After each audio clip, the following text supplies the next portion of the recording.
Wednesday evening in Arlington, Texas. It is time for baseball as the Yes Network presents New York Yankees baseball. And tonight, it's the New York Yankees against the Texas Rangers in Game 3 of a 4-game set from Globe Life Field in Arlington. Hello, everybody, and welcome to Yankees baseball. Along with Paul O'Neill, I'm Michael Kay. Yankees won last night. A good game for them. They've evened up the series at a game apiece. Game 3 tonight. So let's take a look at the pitching matchup in this one. Hyun-Jung Young is going to get the start for the Texas Rangers. 4 games. This would be his second start. And Corey Kluber for the Yankees, 3-2 with a 3.48 ERA. And Kluber has some reinforcements in the lineup behind him today, and that is Gleyber Torres. Gleyber Torres coming off the COVID IL. 7 days. He missed 6 games, but before he went on the IL, Paul, he was starting to really hit. He really was. I mean, he was really turning his whole game around, and it's always good to get your everyday players back. Gleyber Torres is your shortstop. He's been making the plays. All of a sudden, you see him starting to spray the ball around a little bit, going the other way. And finally, I think everything stems from that first home run on Mother's Day with the big bat.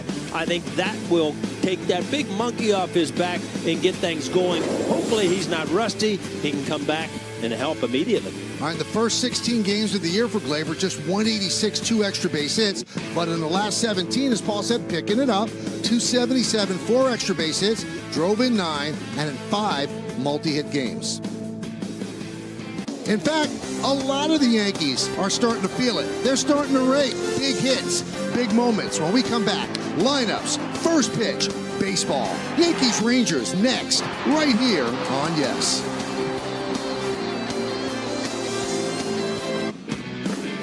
Remember the 4th. I'm talking about the 4th inning last night. I think it was my favorite inning, Michael, this year offensively. I mean, just great at bats, 6 hits, 5 runs, and believe it or not, no home runs. So a big inning for the Yankees. Gleyber Day. You know what? It's always good to get him back. We talked about it in the pregame after missing 7 games. We got Gleyber back at shortstop tonight. Hopefully he can start where he left off, Michael. He was doing pretty well. Expecting and heating up. You know, Luke Voit got his first home run. Miggy's starting to hit. I can just see them being a huge part of this offense. Luke Voit, 6 for 13 in his last 3 games. Miggy, the last 4 games, 5 for 16. So those two right there can answer a lot of questions in this Yankee lineup offensively. Well, some wind, but doesn't really affect the game because the roof is closed here at Globe Life. Yankees and the Rangers tomorrow's an afternoon game. When we take a look at the Yankees starting lineup, which is brought to you by TikTok, it starts on TikTok. So LeMahieu, Voit, and Judge up top, then Urshela, Torres, and Andujar in the middle. And Paul mentioned that Torres activated from the COVID IL, first game since May 11th. And then the bottom third is Gardner, Higashioka, and Ryan Lamar. Now, there's no Clint Frazier for the 2nd straight day. And according to Yankee manager Aaron Boone, it's a neck thing. He didn't exactly elaborate what a neck thing meant, but it's a neck thing. And he's receiving treatment. And here's Hyun-Jung Young making the start for the Rangers. This will be his second start. 16 innings, 13 strikeouts, 5 walks, a 3.38 ERA. What do you know about Young, Paul? Well, we haven't seen him, but he is a veteran. 14 years he pitched in the Korean League, and he signed a minor league deal with the Rangers and was called up in April this year.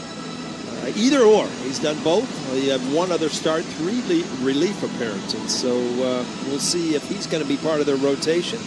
And repertoire, how's he go about trying to get you out? And not a hard thrower. Fastball tops out at around 90, just a little under.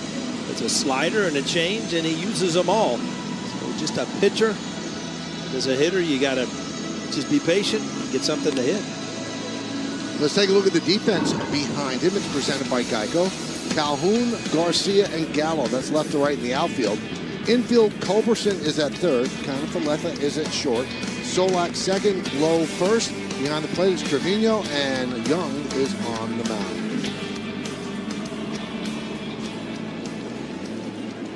Two big crowds for the first 2 games. Look like they're still filing in the Globe Life. Yankees are 20-16, and the Rangers are 19-25. LeMahieu with a big hit in last night's game, hitting .369 with runners in scoring position since becoming a Yankee, better than anybody in baseball. LeMahieu is ready. Young is ready.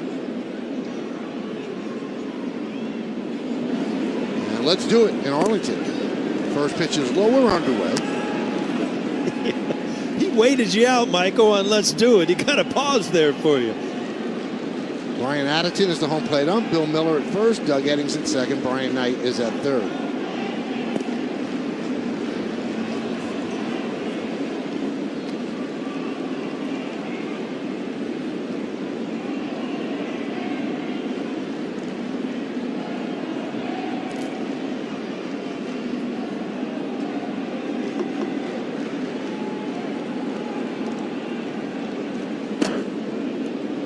Now, this is a very tiny thing, but I wonder if it would annoy a batter. Young is wearing glasses, and the thing that ties around the head is flapping when he pitches. And I wonder if a batter would call attention to it. You know, Michael, I was watching him warm up. I'm like, does he have a ponytail, or is that? And then I figured it out. Yeah, it kind of holds those glasses in place. I don't know that, and I mean, you're looking for an arm angle and a release point. I don't know that that would even come into play from a hitter's point of view. But it's a good way to annoy the pitcher if you ask the umpire to have him change it. Yes, will work.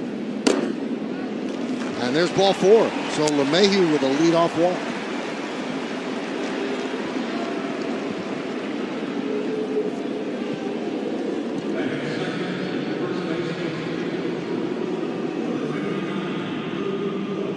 So quickly to the card on the mound, and Luke Voit to the spray pine tar. He had yesterday off as Mike Ford played first base, and that's the yes swing shift, how they play Luke Voit.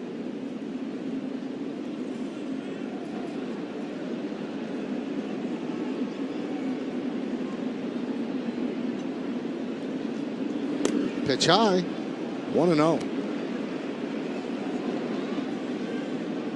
Last 3 games, he's starting to heat up now. Off the IL, he was 0 for 10, and then 6 for 13.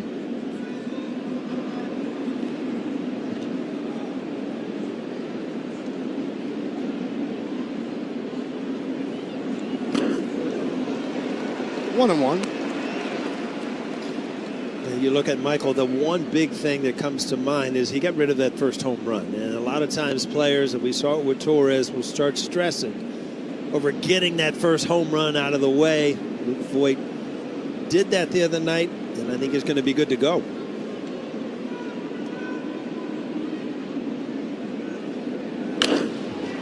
Grounded right to Culberson. There's one. On to first. It's a double play around the horn. Yankees lead the majors in hitting into grounded into double plays, and they just add one more. And if you want to look at it in a positive way, they have traffic, Paul. They have people on base. That's right. They got men on base, but you see Luke Voit out in front of the ball a little bit. Young, not a power thrower, but he will change speeds, and you see him kind of reach for that ball, cause him to hit it right at Culberson for an easy double play.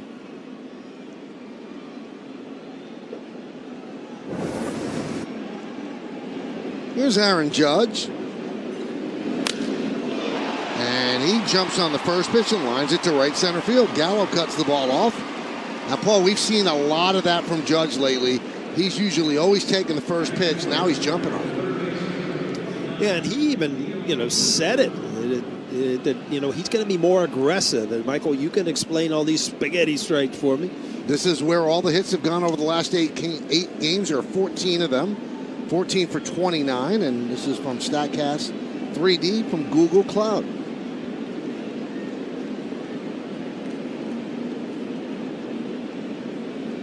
So now he's 15 for 30, and that's 500, Paul. There's a strike to Urshela.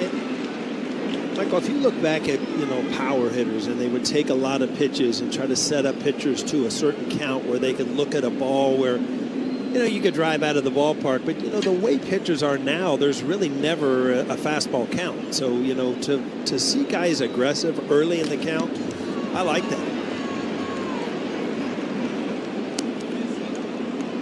Yeah, I think there's such an emphasis on working the count and going deep into the count that sometimes you do let good pitches go. Just watch them.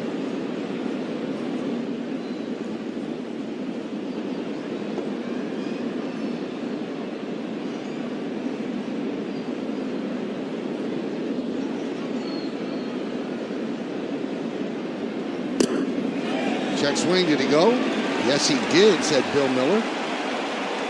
And that will do it. As Urshela down on strikes. No runs to hit, one man left. Yankees nothing. Rangers coming to bat. Well, there's Corey Kluber. He'll be pitching against his former team, and we'll take a look at the Rangers starting lineup, which is brought to you by TikTok. It starts on TikTok. Let's start with Joey Gallo in right field, batting fifth. So they drop him out of the cleanup spot, and Gallo 1 for 7 to 1 a home run and 4 strikeouts. And boy, in that small little graphic, that's what Joey Gallo is. That encapsulates the player that he is, either a home run or a strikeout. And then you see the rest is Chris Davis gets to start at DH. He pinch hit yesterday, ended the game looking at 103 mile-an-hour fastball from Aroldis Chapman. So that whole lineup is going to face Corey Kluber. 9th game, 3-2, 3.48. About a strikeout per inning. Now let's take a look at the scouting report, Paul. Wow, let the good times roll. Such a good song by the Cars back in the day, huh, Michael? Yes. Good times are rolling. His last 4 starts, he's been really good. 4-0, 2.39 ERA. And changed things up, using his changeup much more. And in this 4-game span, hitters are 3 for 23 off his changeup. And ex-team, that's almost a laugh out loud. I mean, he threw 1 inning for the Rangers before his injuries last year, and ended up being a big break for the Yankees. Yep, his shoulder hurt and walked off the mound, and he never pitched for them again.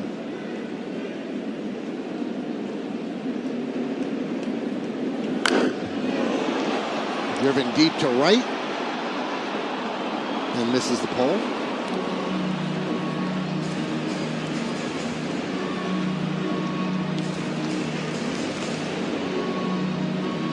So the 1 inning last year. I'm sorry, Paul. Willie Calhoun has really given the Yankee pitchers fits as far as being able to get to the ball inside and drive the ball away. You know, he got to a couple pitches from Cole. Got to that slider very easily inside off of Kluber. Well, Kluber's 1 inning with the Rangers. He tore the teres major muscle in his right shoulder, and that pretty much shut him down. Didn't pretty much, it did. Then he became a free agent at the end of the year. And he strikes out Calhoun, and the Yankees, as well as a lot of other teams, pursued him, and the Yankees got him on a 1-year deal. Let's take a look at the defense behind him, presented by Geico. And Duhart, Gardner, and Lamar are left to right in the outfield. Infield, Urshela, Torres, LeMahieu, and Voit. Higashioka behind the plate. Kluber's on the mound.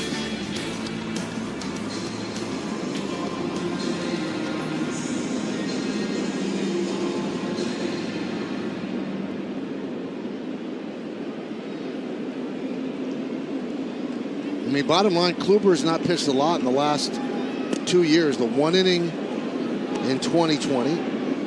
And then in 2019, he left the game in the 5th inning of a game after being hit by a comebacker by Brian Anderson. Non-displaced fracture of the right ulnar in his arm.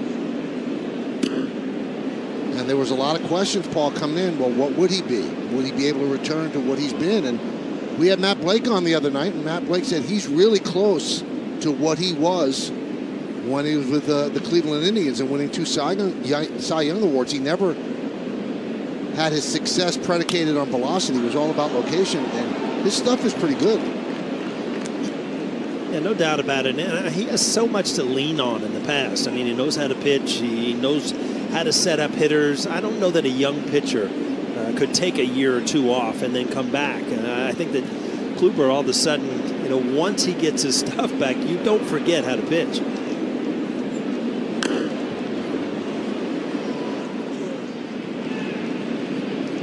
Nifty move there. Wow. That's impressive, Paul. It sure was. That's a play you can only do on turf right there. Mm-hmm.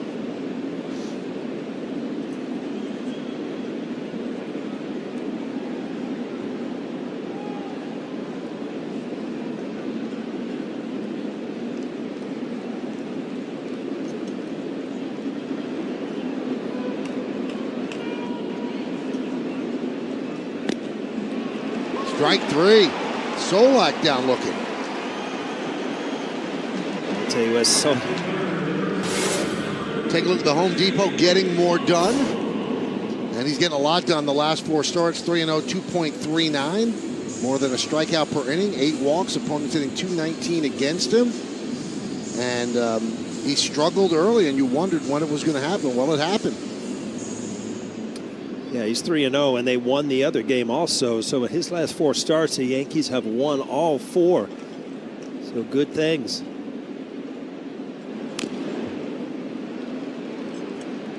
Low fouls it off. You know, Michael, I was just looking at that sponsor at Home Depot, and I got mixed emotions here. I love the store. You go in, you can go in and get anything you want, right? But when you leave, you got a project. You got something you got to do. And I'm not a big project guy at home. How about you? I'm not a project guy anywhere, so, yeah. You know where you can get it. You just call somebody else to do it, is what you're saying. Somebody to help. Maybe, join me in the chore.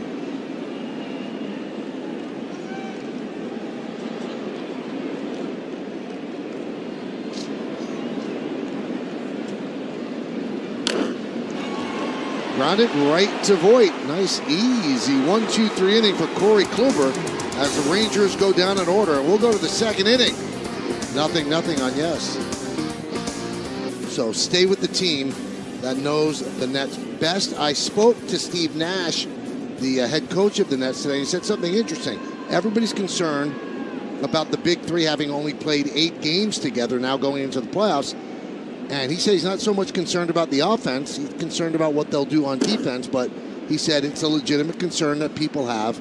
And I told him, I said, well, they're 3 of the greatest players who ever lived. I think they'll figure it out. Gleyber Torres is back, and the count is 1-0.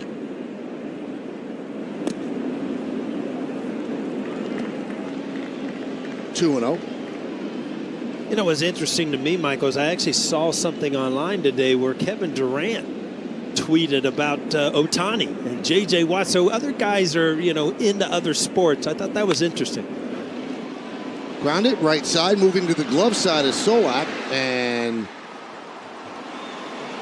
he's in there. Did not see Bill Miller immediately, but Miller signaled safe, and it looked like the throw was a bit late, so a base hit for Gleyber. The shift to go over there, he just too much time to take that angle. Gleyber gets out of the box.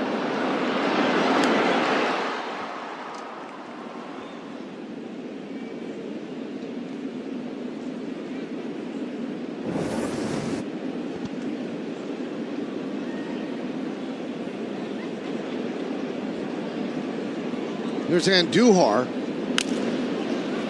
Grounded to short. How about that? Another double play.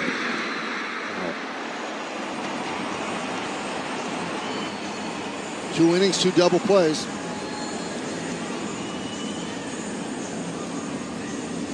It's one of the things you love about Miggy is he is aggressive, but again, aggressive in the strike zone is very important. That ball down, it's a tailor-made double play. And Andujar made it close. Bang, bang at first base. They're going to challenge, and you know what? They might have a point, Paul. Again, Michael, you said something to me a while ago on the challenges that the ball does not have to hit the pocket. It has to be entering the glove. And that's so hard to overturn, but you're right. I think he got down the line quick and made an easy double play. Looked very close.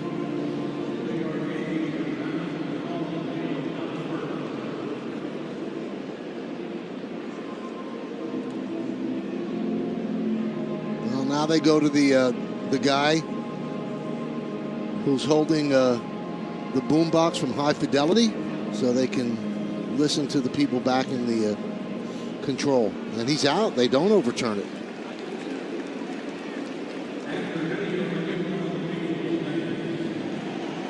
That was fast.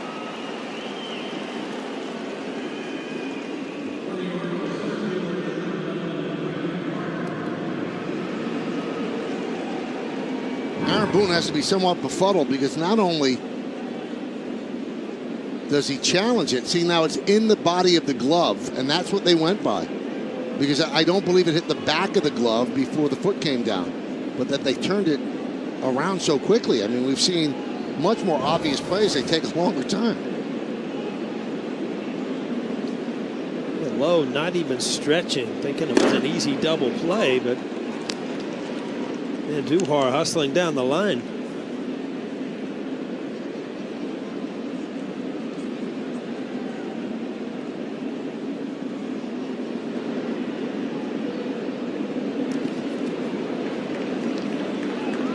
One.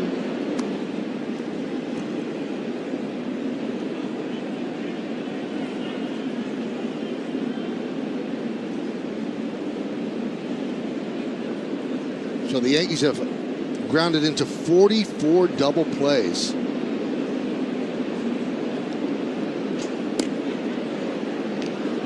Two and one.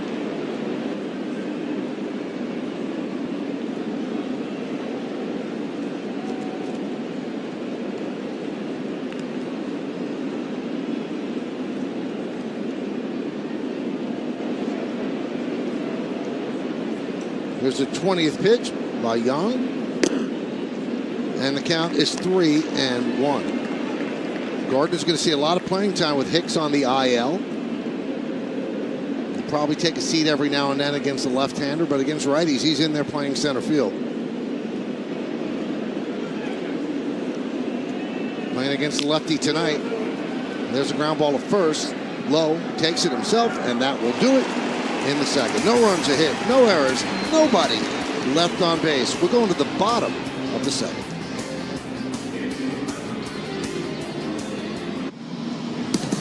Well, last year, Corey Kluber, pitching for the Rangers, pitched exactly 1 inning. Then he hurt his shoulder. So Ranger fans got to see him face 3 batters. He got them all out. He ended his Ranger career with a 0.00 ERA.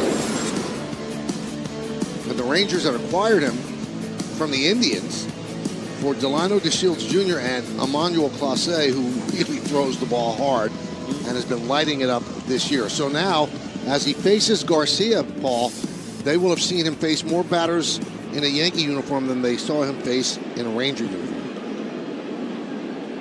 Yeah, sometimes things just don't work out the way that you planned them. I'm sure you could ask Brian Cashman that every time you make a trade, an acquisition, anything, you are taking somewhat of a gamble. A lot of them work. Sometimes they don't. Well, when you look at what the Indians got for Kluber, a guy who the previous year had a broken arm and obviously was one of the higher paid players, and they were going to have to trade him anyway. They got an arm like Clase, and you wonder, why were the Rangers going for a veteran arm when they didn't have a team good enough to win, as Garcia swings and misses, 3rd strikeout for Kluber.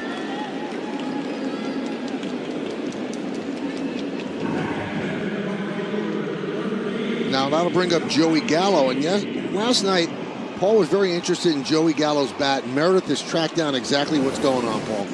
Paul, I know it's been keeping you up all night, and he actually took a trip this offseason to Baton Rouge, Louisiana, to the Mariucci Bat Lab, where they essentially find out what bat is best for you. They tailor it to each player's individual needs, and he usually used, in years past, what is a traditional bat, a little bit more top-heavy, but they told him if he distributed the weight a little bit more, made it more balanced, and have a little bit more weight on that handle, as you see the knob right there, it would put him in a position to swing a little bit better, his hands would be quicker, and that would allow him to barrel up more baseballs. So, kind of interesting. Paul, did you ever go to a bat lab? No, I went to Louisville Slugger just to see how it was done and things like that. It's a really cool experience, but this reminds me almost of like a club fitting in golf, which is so important now. I mean, it seems like that's going to be coming up here in the future. Popped up, shallow center field. Here comes Gardner to put it away for the second out. Well, Paul, it's funny you say that because the lab started with a golf lab, and then they transitioned into baseball to fit baseball players with their bats. So it does seem as though that is the wave of the future, and you wonder if a lot of hitters are going to start doing that in years to come. Look at Meredith tracking that down. It's unbelievable, and you know, when thinking back of going to the the Louisville Slugger bat factory there in Louisville, I mean, it is so amazing how many different models there are, how many different handles, barrels, weights of the bat, and those places are so special because they have bats, from Babe Ruth to Mickey Mantle to the greats of the game. I remember picking up Babe Ruth's bat, and it was just like, how could you even hit with this thing? I mean, Bernie Williams, I've said it many times. I used to pick up Bernie's bat. I'm like, Bernie, this is the ugliest bat I've ever seen. But obviously, he did well with it. So it's a personal preference. Another 1-2-3 inning for Kluber as we go to the third. Well, Yankee fans, get your New York Yankees individual game tickets today and catch some amazing upcoming games at Yankee Stadium. There's a great matchup coming up against the White Sox, plus big divisional games against the Red Sox, Blue Jays, and Rays. Visit Yankees.com to get all your information about ticket availability and to purchase tickets. Tickets are going fast, so visit Yankees.com today. I am personally really looking forward to the White Sox this weekend at the stadium. That should be a blast. That's a pretty good team the Yankees will be facing starting on Friday night. We go to the third, Montefiore scoreboard. 0-0. Higashioka, Lamar, and LeMahieu. Well, Kluber, a 12-pitch first inning and an 8-pitch second inning.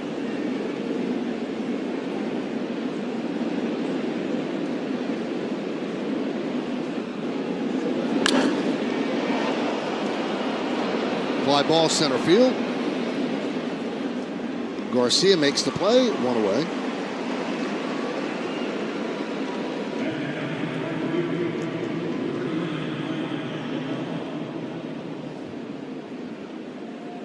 I've got to follow up on something with you, Paul. Why was Bernie Williams' bat so unattractive to you? It had a weird handle, and there was really no barrel to it. It was almost like a fungo bat. It's just like, Bernie, where do you hit the ball on this thing? Because most bats, there's a sweet spot, just above the label, and that's where you want to hit the ball. His bat it really had no thickness anywhere to the point where you felt like you really hit something hard, but it was perfect for him. Sounds like a stickball bat. Mm-hmm.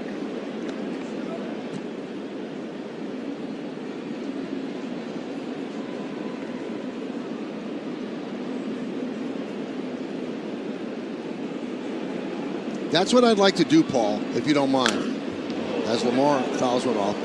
Next time you're here, we go on Jerome Avenue or River Avenue and find a wall, and I will get a Spalding, and you'll have a stickball bat, and I want to see if I can strike you out.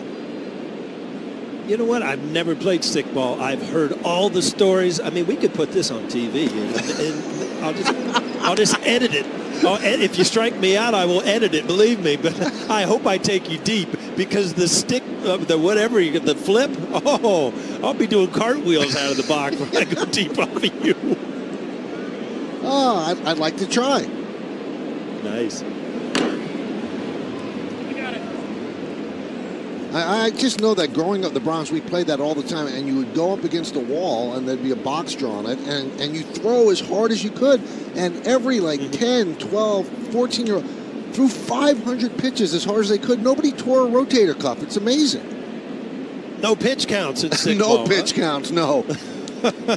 You played till Mom called you for dinner. 2-2. Meredith, you're in on this? 100%, Michael. I can't wait. I'd be happy to be the videographer if need be. I'd be happy to strike you out if need be. Oh. Wow. There we go. Now we got a double challenge. Now, the ball doesn't have to bounce. You just throw it in there. No, throw it as strike, hard as you right? can. You don't have to bounce. No, throw it as hard as you can. Could you imagine the people in the neighborhood that are watching us thinking, what are these three doing out there? Oh, we'd get a crowd. There's a ground ball short. And looks like somebody just pulled a hamstring. Wow, Lamar grabs his hamstring immediately, and that is trouble. He has worked so hard to get back to the big leagues, and then this happens on a simple ground ball short.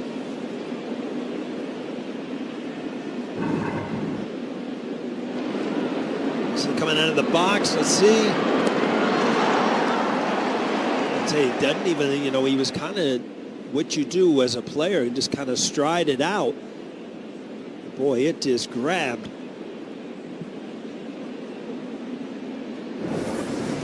That's awful. That's just terrible.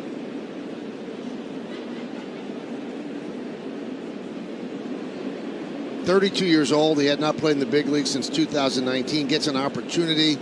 There's playing time out there for him, and you get hurt this way.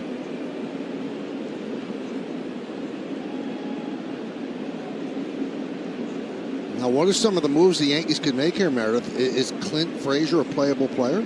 Supposedly he is available off the bench today. At least that's what Aaron Boone said pregame. As you noted, he's dealing with a little bit of a neck issue. I asked if that dated back to one of those catches that he made, and he said they are still trying to track down exactly when it started. But he wasn't going to play yesterday all along. Aaron Boone had circled that day as an off day for Clint Frazier. But then today when he came in, he said he felt a little bit of soreness. He was getting some treatment, but was supposedly going to go through a full pregame routine. So as long as he got through that okay, I would imagine that you may see Clint Frazier out there. Now, we just saw as he was walking, as Lamar was walking up the field, that Tyler Wade grabbed the glove. He's another option for the outfield as well. So if they're going to use Wade here, a lefty against a lefty, then Frazier's probably not playable at this point, you would think. But we'll see who plays right field in the bottom of the inning. There's a strike.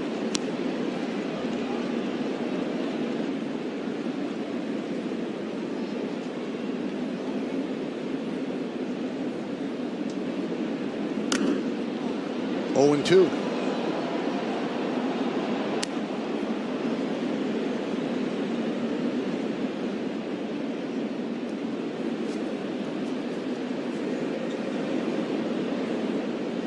LeMahieu walked in the first inning.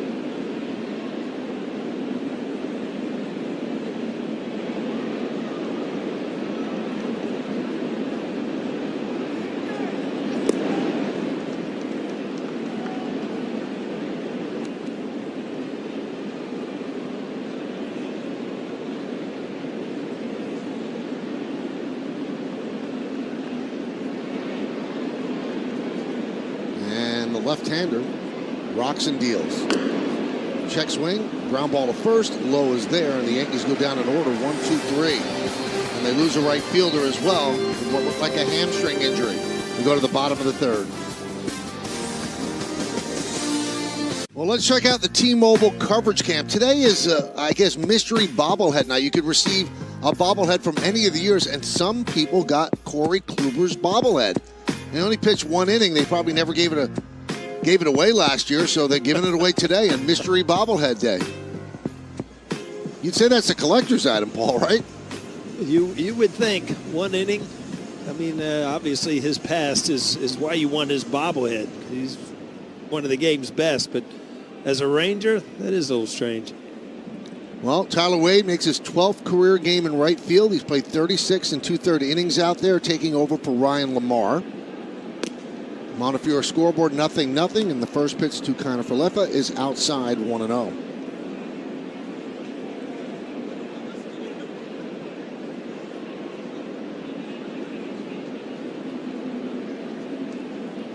Now, Paul, we have confirmation of what you said about Bernie's bat. The great actor Nick Turturro, who's a huge Yankee fan, watches every inning. He sent along a video. He's got one of Bernie's bats, and he said, it's really a terrible looking bat. I appreciate the support because I never could figure it out. And he used it from their left hand and right-handed. He didn't change bats. He used it for both sides.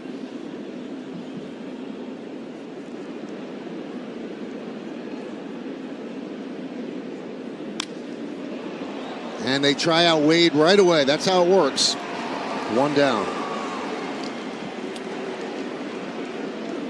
Boy, nothing better, though, to get your feet wet is a nice, easy fly ball, not a hard one. Tyler Wade, now he's into the game.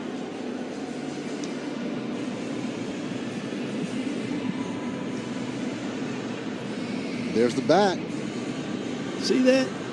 I mean, if I had my little telestrator, see where all the ball marks are? That's where you want to hit the ball. There's no wood there. Bernie, what are you doing? You got all the wood at the end of the bat. That's not where you want to hit it. It's hard to criticize Paul. He did okay. Way good. Way good. Way good. Just think what he would have done if he had a real bat.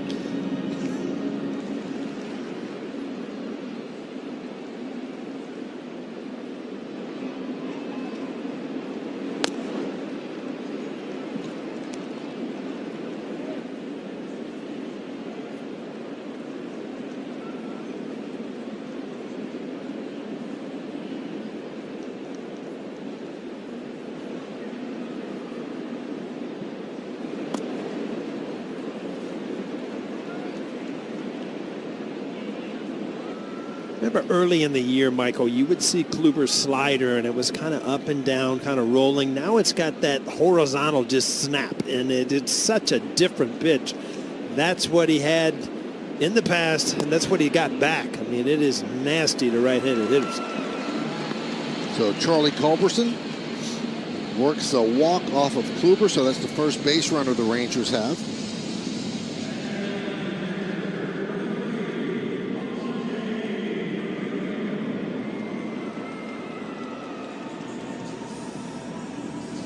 Here's Jose Trevino.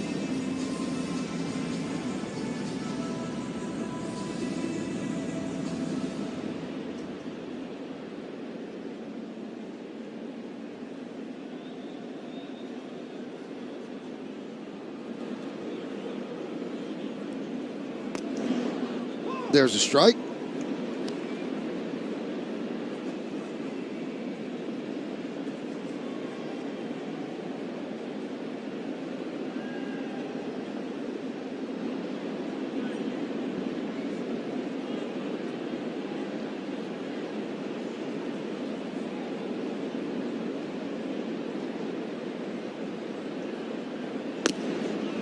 One and one.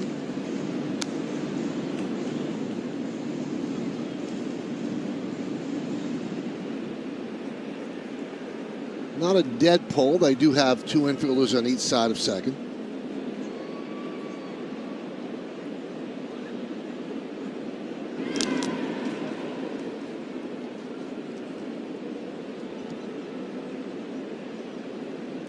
Bottom of the third inning, nothing. Trevino back in the lineup tonight. He is their everyday catcher, and if you go back at his minor league days, he was a Gold Glove winner in the minor leagues. So, you know, a defensive guy, hoping if you're a Rangers fan that he can turn it around and add some offensively, but very, very solid behind the plate.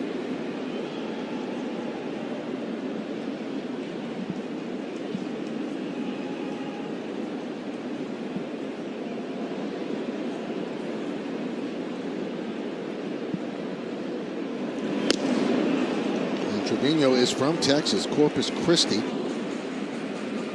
6th round pick in 2014 out of Oral Roberts.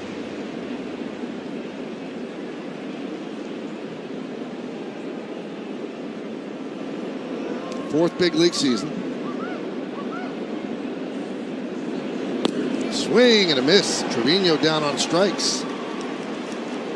4 Ks. Tell you what, he's really leaning on that slider, and it is breaking. And you know, a lot of sliders kind of up and down. His slider just continues to run away. See how small the dot on that is, and the smaller you can get that dot, the harder it is for the hitter to pick it up. And it's such a sharp breaking slider.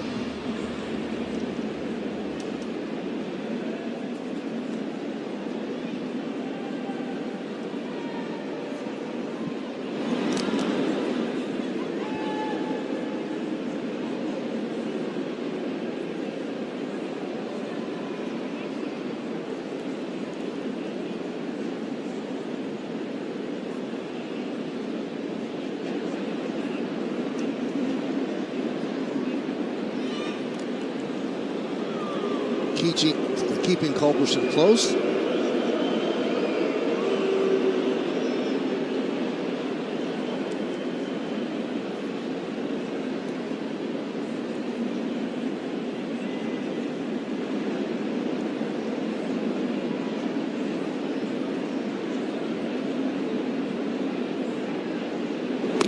Paul, if I was a clubhouse guy, like with the Yankees, the Cuckoozes, that would drive me nuts, the pine tar on his helmet. Yeah. I guess, you know what, and you remember like Robinson Cano, they would have tons of pine tar on their shoulder from laying the bat on their shoulder. And yeah, that's not the easiest thing. Robbie does a great job of getting that stuff out. And again, as a player, you get so used to wearing the same uniform and things like that that, you know, you don't want to take it off the shelf just because, you know, it got a rip in the knee or this or that. You want to keep your same stuff. And you use that on everything now.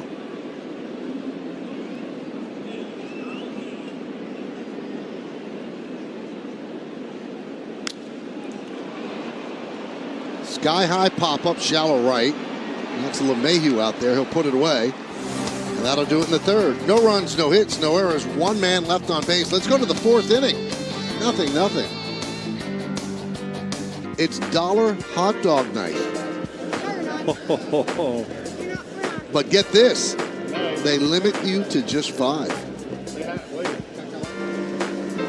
I don't know if they care about your health or they don't want to give away too many hot dogs. Yeah. I still have not seen that seat where the first night, what was that called? The boomstick. Boomstick or boomstick? Oh, my goodness. You know, our friend who was devouring the boomstick that day, he was on SportsCenter. They were breaking down how he attacked the boomstick. It's got its own carrying case. It's delightful. I don't think that's $1, Paul. No. 0-2 on Voit.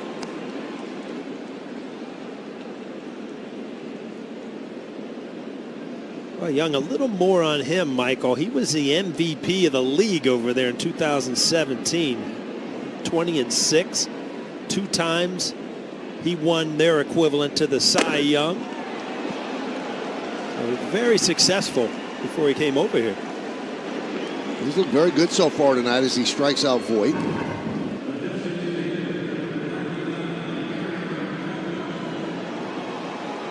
Four-seam fastball, and he kind of got away with it. That ball's right there. Luke Voit just underneath a little bit.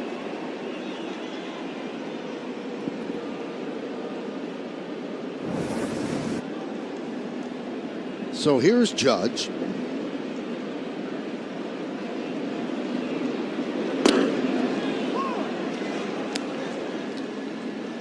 Now, is that making fun of a New Yorker's accent? Hot dogs?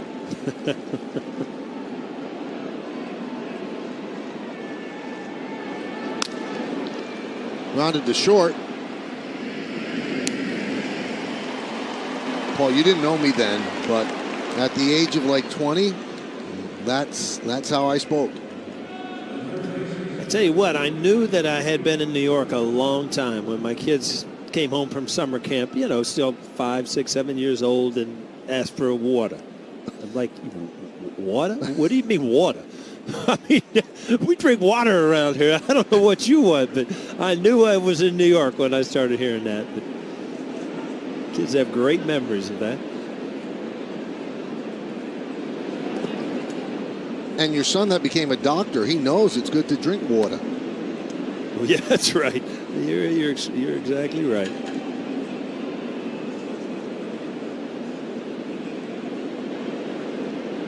Urshela struck out in the first inning. The 1-0. 2-0.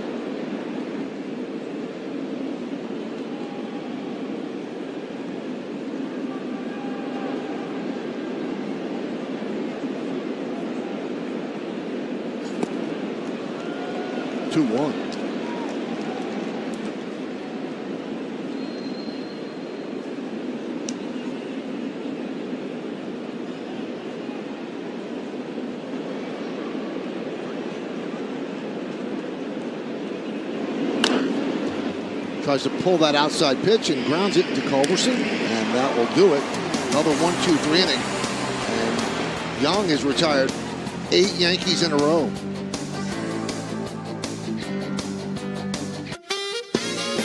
Time for trivia. Corey Kluber pitched in 1 game for the Rangers. Who's the only other Cy Young winner to appear in exactly 1 game for a team? Wow. Now, the clue is it's an ex-teammate of yours, Paul. Wow, I guess I should know the answer, but it's not coming up real quick. So how many Cy Young Award winners did you play with? Coney. Clemens, Coney. Anybody with the Reds? You got a double question for me, Michael. Now I'm really confused. I don't think anybody with the Reds, right? Can't think of one.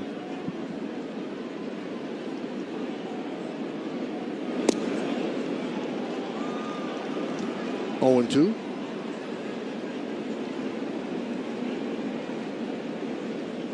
Tell you what, Michael, this is like turning back the clock. I mean, his slider is ridiculous tonight. I mean, it's just sharp breaking. You can tell hitters are not picking up the baseball. Another strikeout.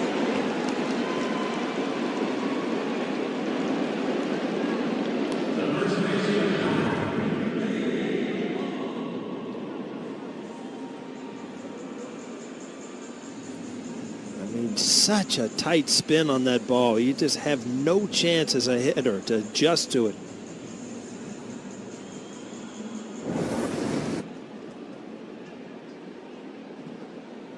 His breaking ball tonight, 0 for 5 now with 4 strikeouts with it. So it's been his go-to, again, to lefties and righties.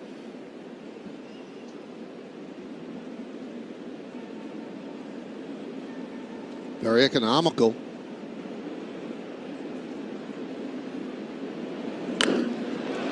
Fly ball, deep right field. Wade is back, he has room, and he puts it away.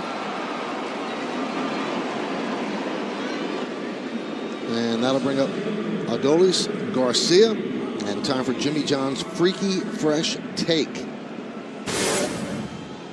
Let's see what we have on Garcia. All right, since April 13th, tied for first in home runs with 11, first in RBIs with 30, tied for 7th in hits with 38, and the home run total is tied with Ohtani. And it's not like he started in a slump, as Paul mentioned yesterday. He was DFA'd by the Rangers in spring training, then signed to a minor league deal, and they called him up.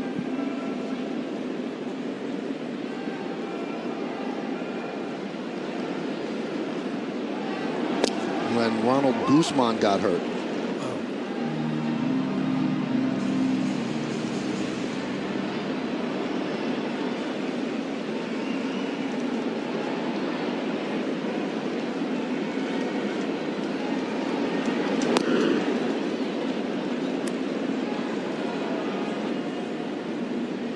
All of a sudden, he's a name in the American League. I mean, a good, solid player, defected in 2016.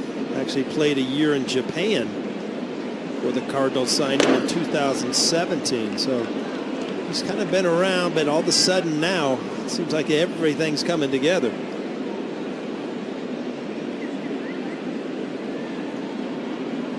(3-1) on Garcia. He's the cleanup hitter tonight. Pitch. Fouled away, 3-2.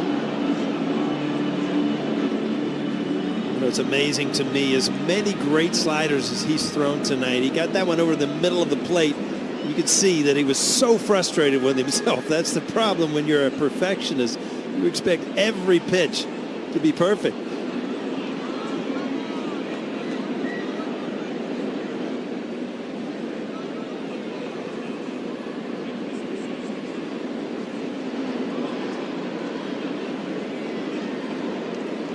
And the 3-2. Right in on the hands, foul back. So Garcia battling.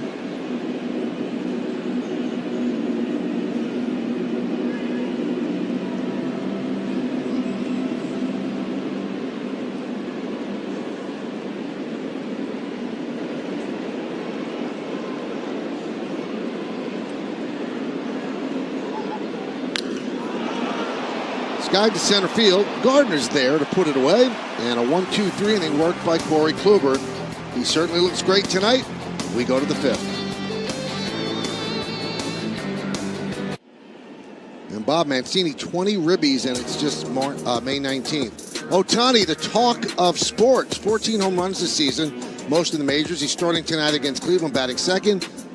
Fernando Tatis Jr. back in the lineup. He was 4 for 4 with a home run today. And first game off the COVID IL. And the White Sox, 26-16. It's the best winning percentage in the American League, and we will see them on Friday. Yankees against the White Sox at the stadium.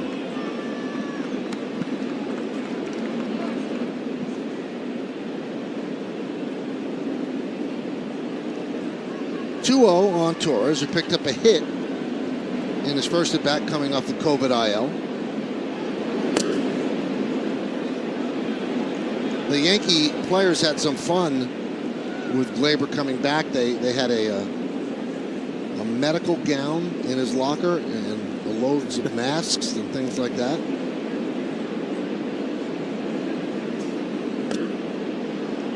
And that's ball 4, very close. Torres took it, and he works a leadoff walk here in the 5th.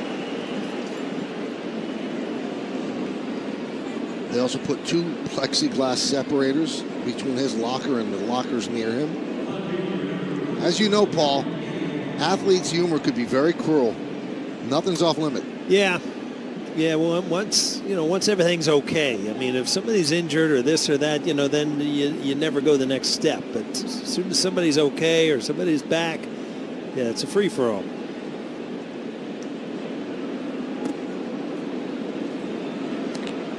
And here's the locker, the hazmat suit, and all the mask, and I guess there's a bottle of Purell there.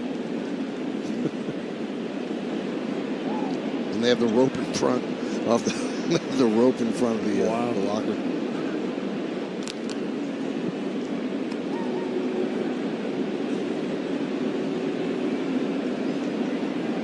And Duhar wrapped into a double play his first time up. Very close play at first on the return throw.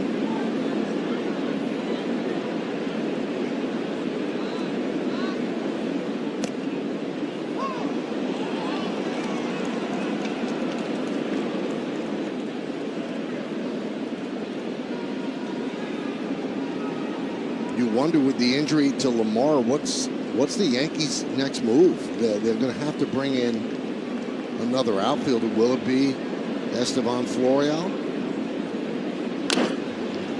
Grounded to third. This could be another double play, and it is. The Yankees have hit into 3 double plays tonight.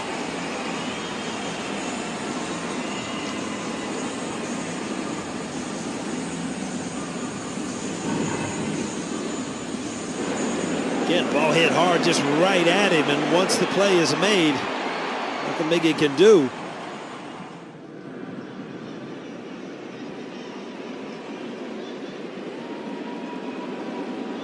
Caught it in the heel, but got rid of it quickly. And a good turn by Solak.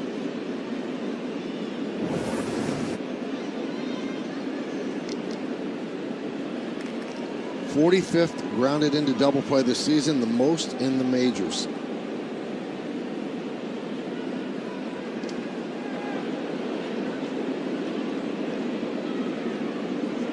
And Paul, those that argue about the 3 true outcomes, and that's the way you want the team to play. Mm-hmm. The argument is if you put the ball in play, that you can hit into a double play. If you strike out, that's just 1 out.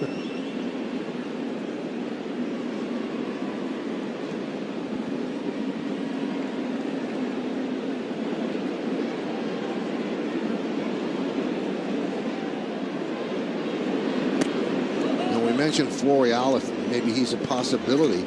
He's the only outfielder left on the 40-man roster, but he's only played 3 games above Double-A.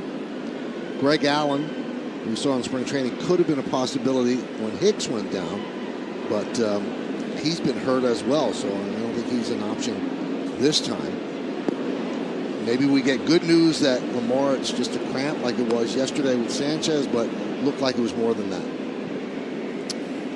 Yeah, cramp, you keep walking when that grabs like that, Michael, that's usually a bad sign. So don't expect him to be in a Yankee uniform tomorrow. And they do have another option. Aaron Judge, of course, could play the outfield, but he's DHing tonight, and you wonder how they're going to use that position moving forward. But it's not that they don't have enough outfielders on the roster. They will eventually need to make a move, though, depending on what's happening with Aaron Hicks as the Yankees get out of the inning. We go to the bottom of the fifth. We're halfway through. It's 0-0. Well, here's a trivia question we gave you earlier. Kluber pitched in one game for the Rangers. Who's the only other Cy Young winner to appear in exactly one game for a team? It's an ex-teammate of Paul's. We can't figure out who this might be. Now we will find out. Dwight Gooden. Wow. Astros in 2000. It's funny. Do you remember when the Astros opened that new ballpark and we went down there as an exhibition to open that ballpark, and Doc actually pitched that day. So I do remember him being with Houston. I didn't know it was only one game, though. There's Kluber's line tonight as Gallo leads off the fifth inning. Swing and a miss. You know, we keep giving you the Yankees double play total, grounded into double play total. Let me put it into a bit of perspective. They have 45 they've hit into. The team average in the major leagues right now is around 29. So they are well above the average number that most teams are at.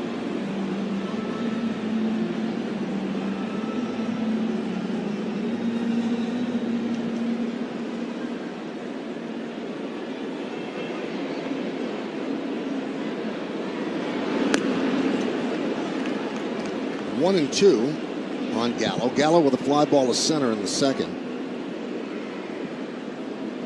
34 strikes, 16 balls.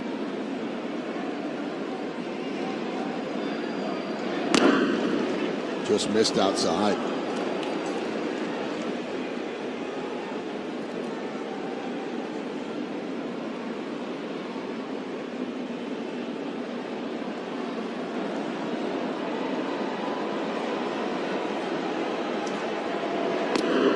Strike three. Oh. Gallo down looking. I've never seen sliders with this kind of movement, Michael, and that's the first one you've seen backdoor to a lefty. I mean, to tell you, this is really something. I mean, he's been on the inside to lefties. He's been away to righties. I mean, it has been just absolutely a pleasure to watch. This is some kind of breaking ball tonight. Over and over again. Went backdoor to Gallo, picked up his sixth strikeout. Here's Chris Davis, who grounded to second in the second. Swing and a miss, 0-1.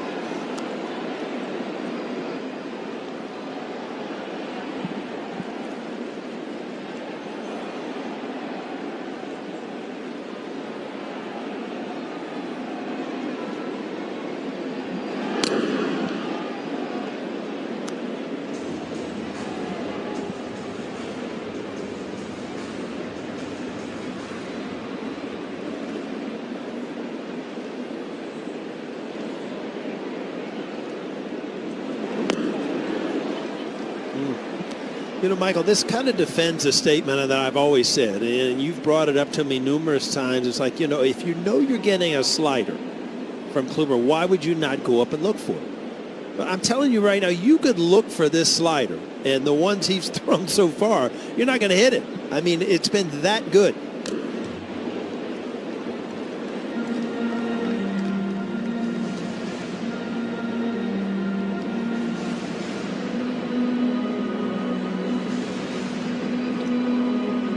Well, just one walk to Charlie Culberson in the third, and 6 strikeouts.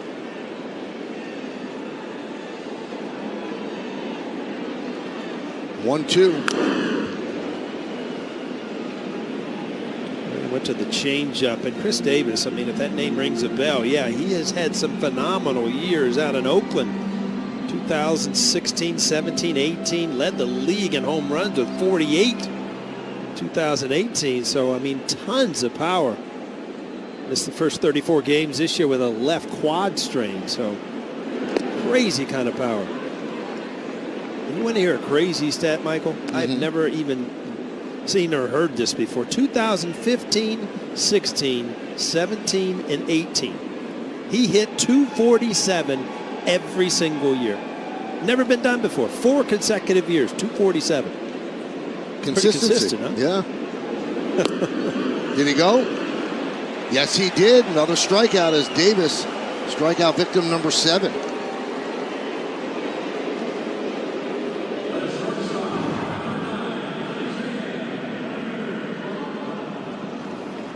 You see Davis's first move is to open up. No chance to cover that slider.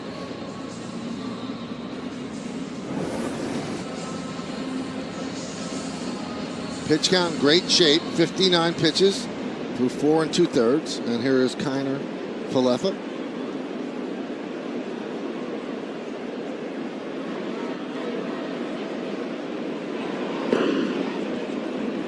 Fly ball to right in the 3rd. Kluber's feeling he's getting the ball. He wants to throw it right away.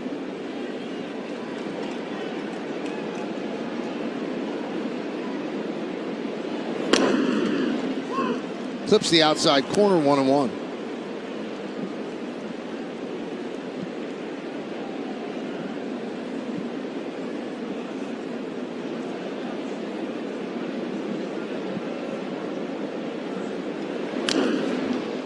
Grounded to 3rd, Urshela. And that'll do it here in the 5th. As Kluber works a 1-2-3. He's retired the last 8 Rangers in a row.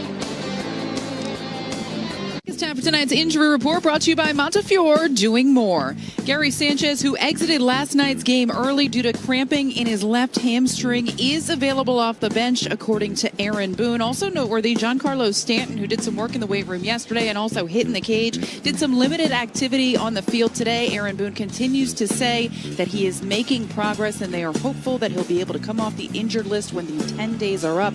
And not listed on that graphic was Aaron Hicks. No new news there. He's still taking those anti-inflammatories. Aaron Boone said no decision has been made with Aaron Hicks. We go to the 6th. Montefiore scoreboard, 0-0. Yankees have 2 hits. The Rangers have yet to get a base runner other than a walk. Count 0-1 on Higashioka.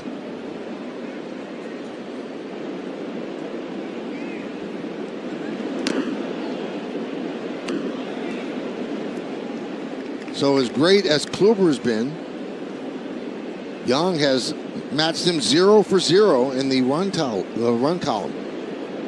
Yankees have a couple of singles.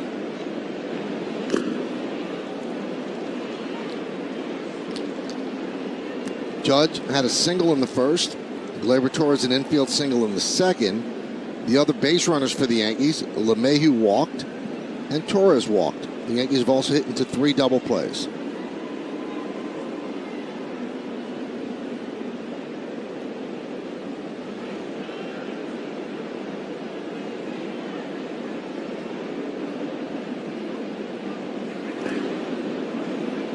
Paul mentioned the slider that looks so devastating. Texas is 0 for 8 against that pitch. 6 strikeouts, so they've had 9 swings and 7 misses on that pitch.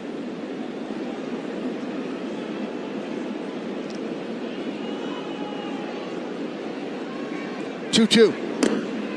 3-2 on Higashioka.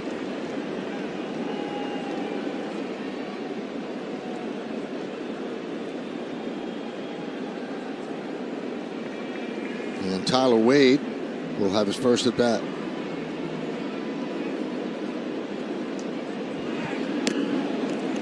And a walk to Higashioka to start off the 6th inning.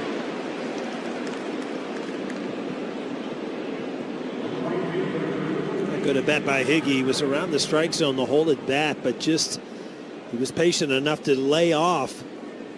Now you've got some decisions to make if you're Aaron Boone with Tyler Wade.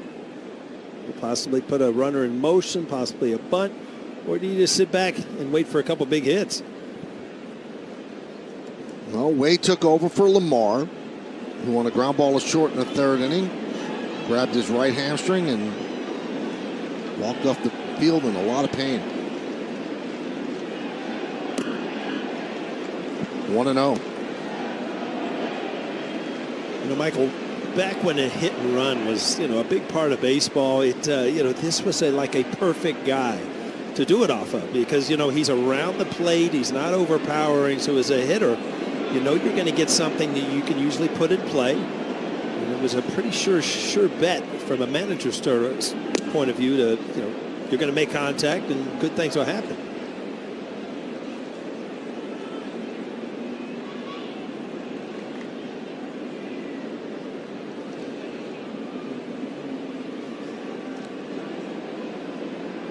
Young has thrown 72 pitches this year. That's the most, so he's at 61 right now. And he's over what he's done in terms of innings. So he's entering somewhat uncharted territory.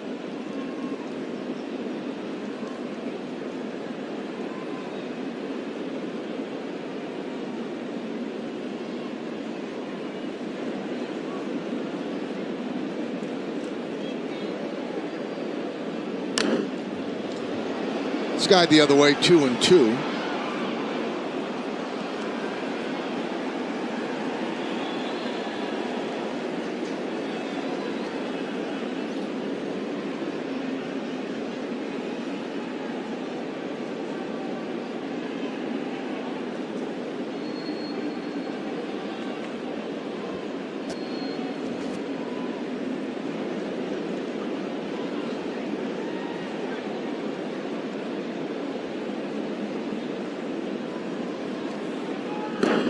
Three and two.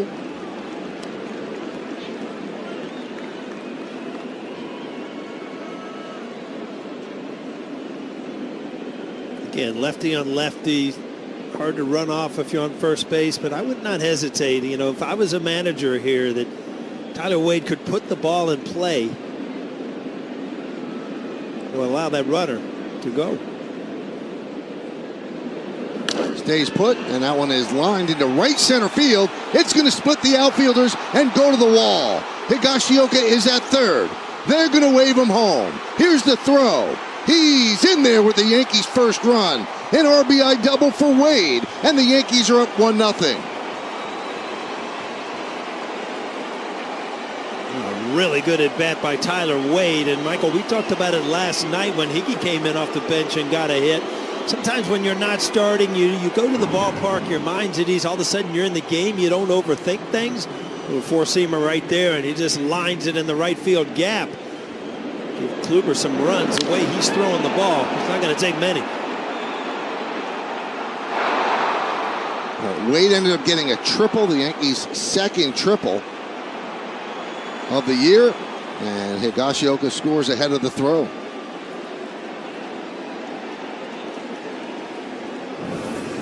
So now he's at third. Nobody out. Yankee bench loves it. And now the Rangers bring the infield in with LeMahieu at the plate. And on artificial turf, the infield in is about halfway. This is an awkward situation for Texas. The league's best with runner in scoring position. Nobody out. Got to figure he's going to be able to get the job done, and it makes it that much easier with the infield in.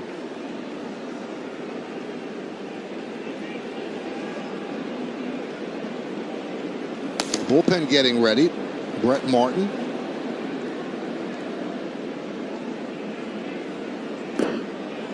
Two and 0.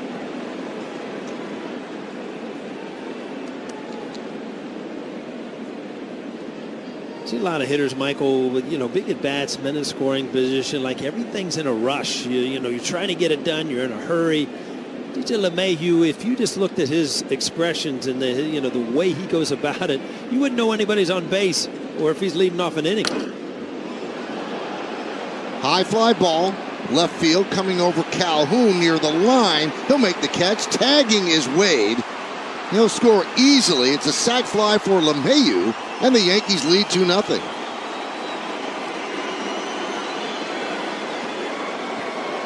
Again, another big run right there when your starting pitcher, Corey Kluber's throwing the ball the way he is. Anyone you can tack on is good. LeMahieu gets the job done.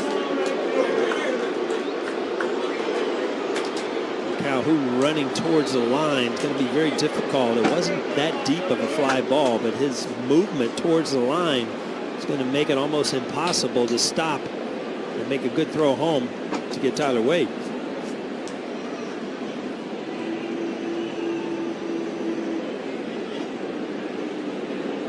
One out. Here's Voit.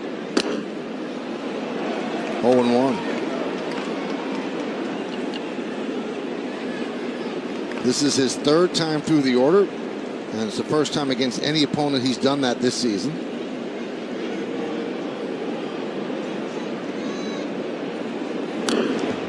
Oh and 2.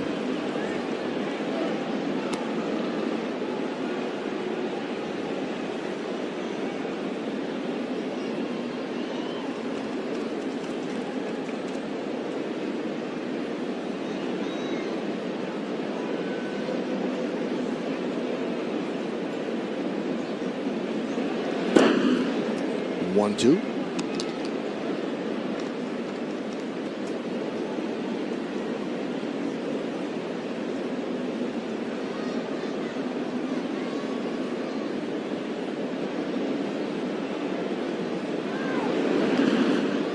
Now 2-2.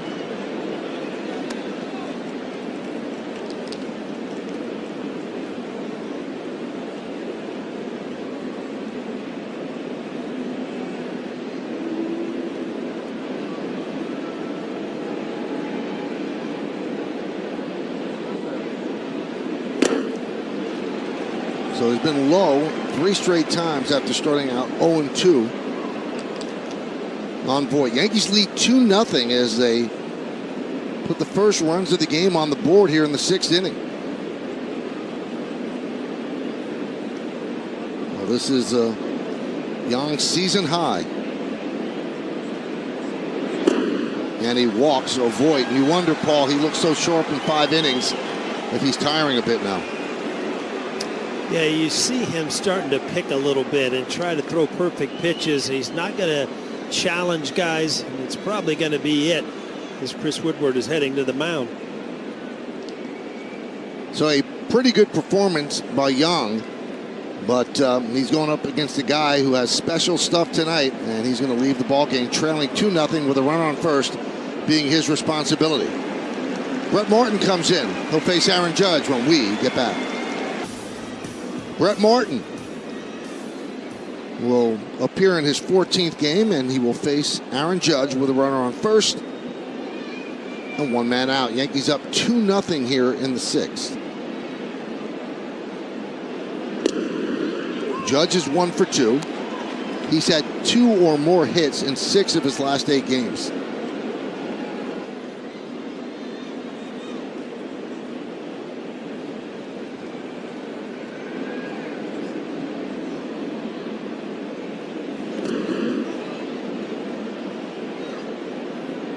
One and 1.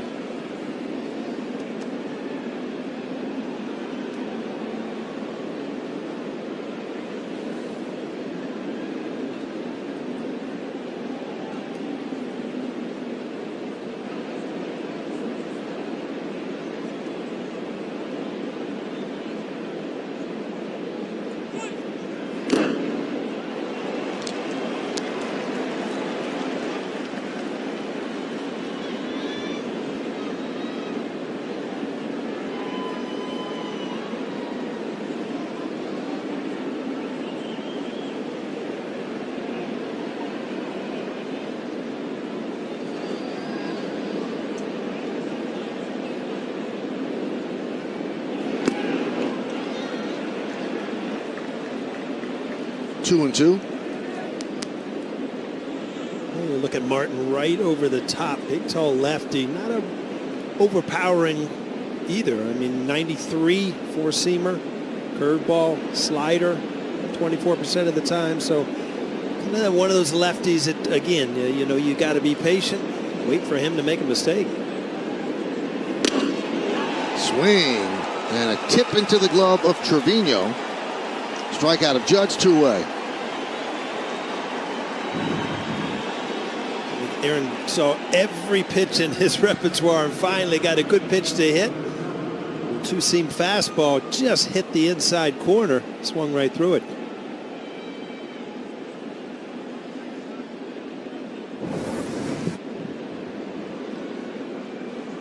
So here's Gio Urshela. Voigt's at first with 2 outs. Urshela 0 for 2 against Young. And he hits one sharply foul outside of third.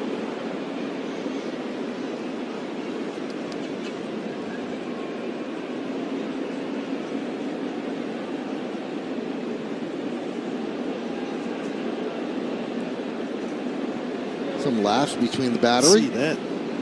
You just don't see that much, Michael. As locked in as Corey Kluber is, to see him laughing in the dugout. Wow. Yeah, they usually get that magic. They leave him alone. Very stoic. Huh? Yeah. Yes, absolutely. He's got that switch. He can turn it on and turn it off.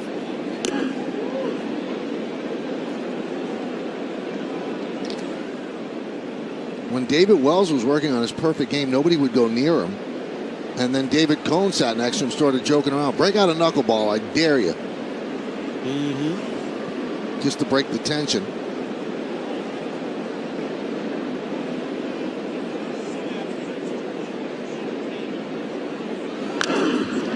That one is ripped down the left field line. Foul. Pretty close to the foul pole. To a bunch of Yankee fans.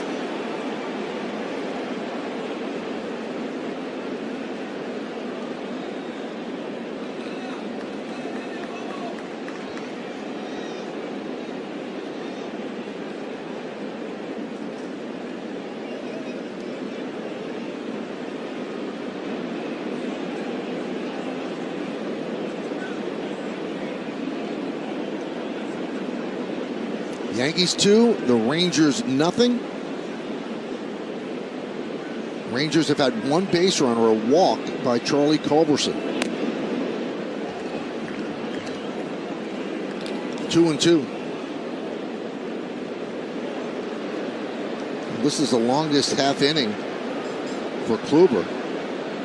A lot of laughter. I mean, he's usually, as you said, very stoic, Paul. A lot of smiles. Check swing, did he go? Yes, he did, said Bill Miller. And 2 strikeouts for Martin to end the inning. But the Yankees get 2 runs on 1 hit. And there's very few things better to look at than a triple. A really fast guy, Tyler Wade, with a triple, brings in the first run. Yankees lead 2-0. So we go to the 6th inning. Montefiore scoreboard 2-3-0 and zeros across for the Rangers. Kluber deals to Culberson. And there's a strike.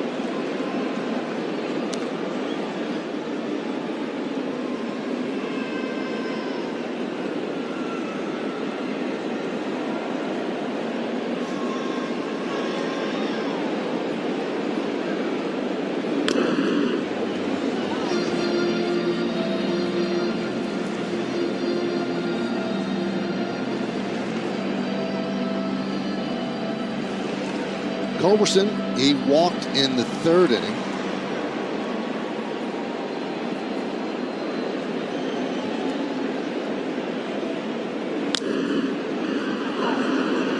Popped up, shallow right center. LeMahieu makes the play. 1 down here in the 6th.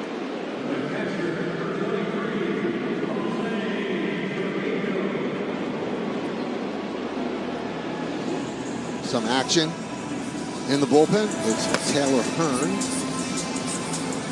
One of the 5 lefties they have in the bullpen, 4 righties. Young had been pitching out of the bullpen, so they were carrying 6 lefties in the pen. But he might have established himself in the rotation the way he pitched tonight.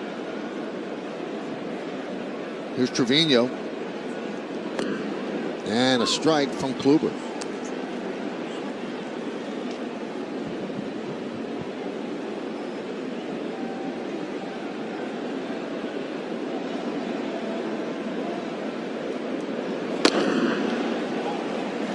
Oh, 0-2. Kluber has 7 strikeouts. It is just amazing to me. I've seen power pitchers throw the ball by people, great change. I don't know that I've seen any better with a slider. Just time and time again, being able to throw this thing where he wants. Fly ball away toward the line, makes the play, 2 away.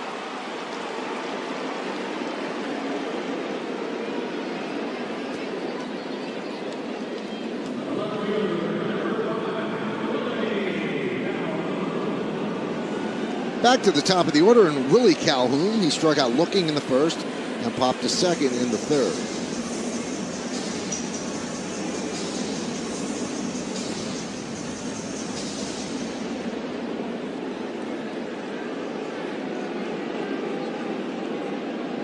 So Kluber's faced one batter over the limit. That's how good he's been. That one batter is because of Culberson's walk in the third inning.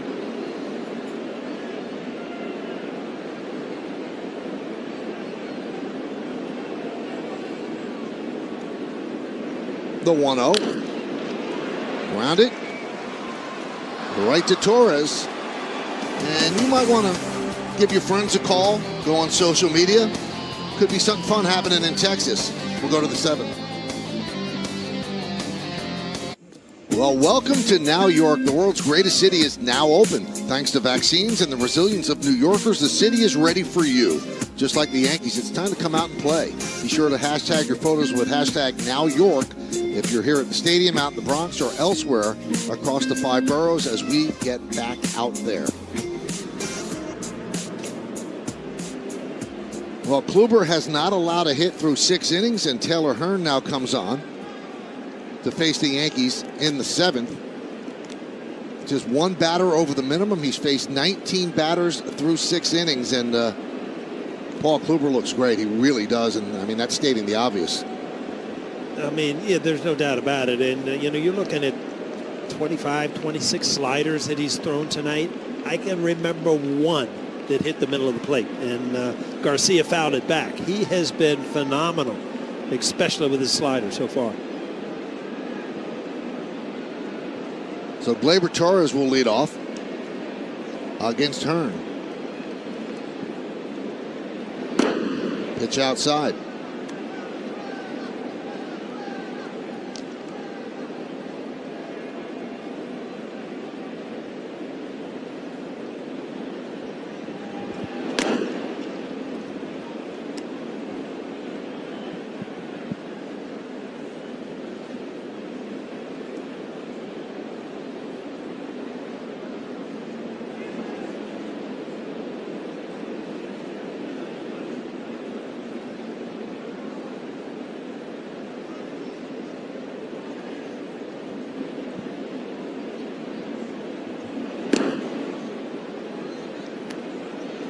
Three and 0.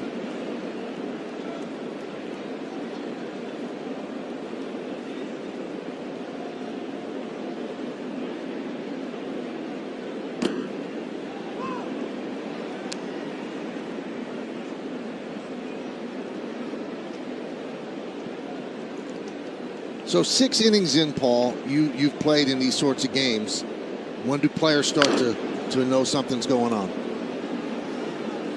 I think you just hit about that spot at the end of the 6th, and you know, you got 9 outs. You're thinking, but you know, the good thing about games like this is the game's not out of hand, so it doesn't really consume your mind as a hitter. I mean, obviously, I don't know about a pitcher, but as a player, you know, you're still in a 2-0 game where, you know, you're worried about trying to win the game, but believe me, you do know what's going on because he's throwing the ball that well. And Gleyber Torres picks up his second hit. It's bobbled by Garcia, and Torres will stay at first, so he's 2 for 2 with a walk.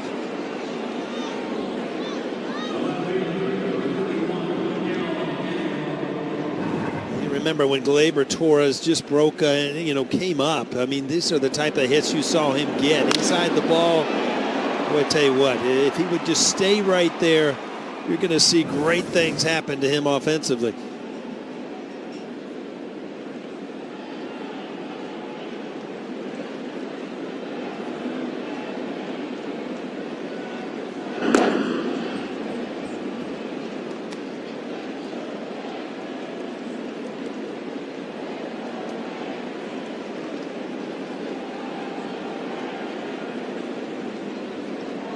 And Duhart has grounded into 2 double plays. The Yankees have hit into 3 on the night. They lead 2-0, both runs in the 6th inning.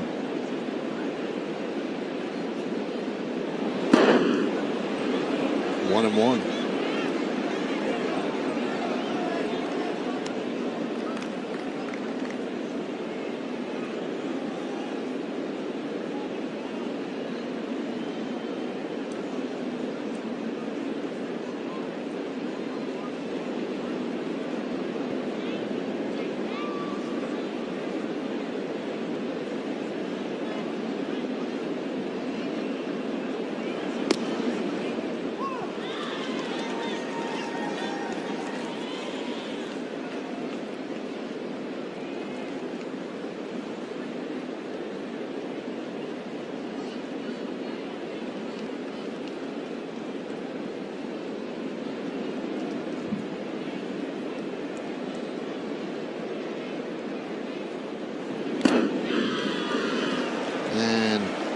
And Duhar down on strikes. We got a really good pitch to hit, too. Hearn having trouble throwing strikes. Miggy went outside the strike zone for strike 1. Then he got kind of a hanging breaking ball. He swung right through it.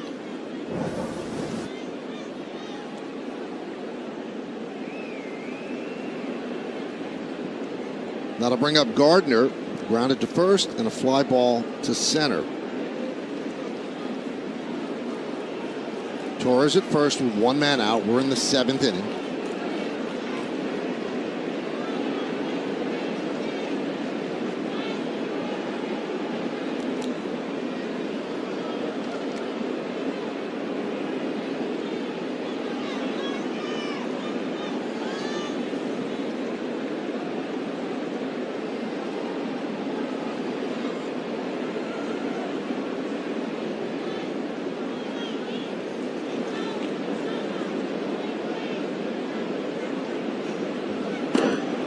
Runner goes, throw to second, not in time. And Connor Falefa is pointing to the dugout to check that out. We shall see. Well, safe on the attempt, and then let's see if he went off. Wakamatsu right there will check.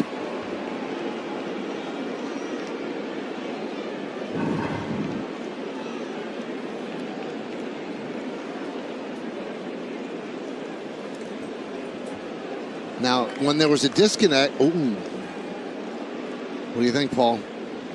Yeah, that's going to be a tough one. There were so many different things there that the glove actually missed him when the hand was off, then it came back. I don't know. This is a flip of a coin. But again, remember, if there's not a definitive, he was called safe.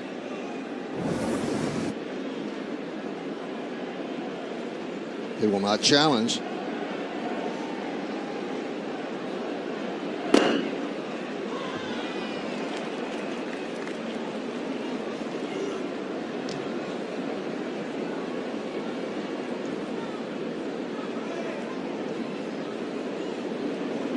Michael, don't whisper anything, but I think we're starting to see some old-time baseball. Last night, what, 6 singles in an inning? Yeah. All of a sudden, great defense. Now we're stealing bases. What do we got going on here? Just old-fashioned baseball? Well, you know what? If the home runs aren't going to come, you gotta play that game. I kind of like it. How about you? I like it.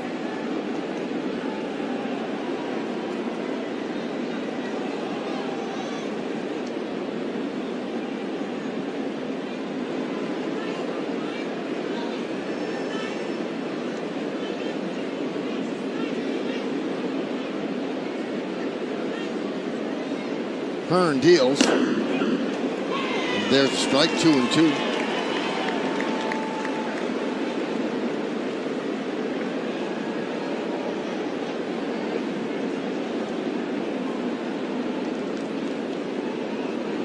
Brilliant through 6. Corey Kluber. Just 1 base runner, a walk, keeping loose. Pitch count's in great shape.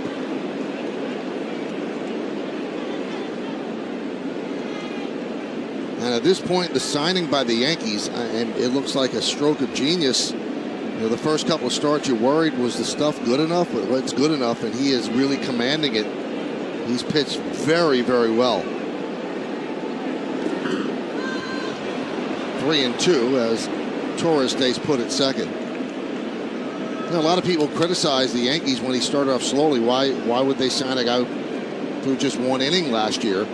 There are a lot of teams in on him. A lot of teams liked it when he threw for them, and you know, there's a lot of back and forth. He had worked exclusively with Eric Cressy, who was the Yankees director of performance, and Cressy gave the Yankees a great read on how healthy he was, and he decided to go with the Yankees. But there are a lot of clubs involved that saw the same thing the Yankees saw.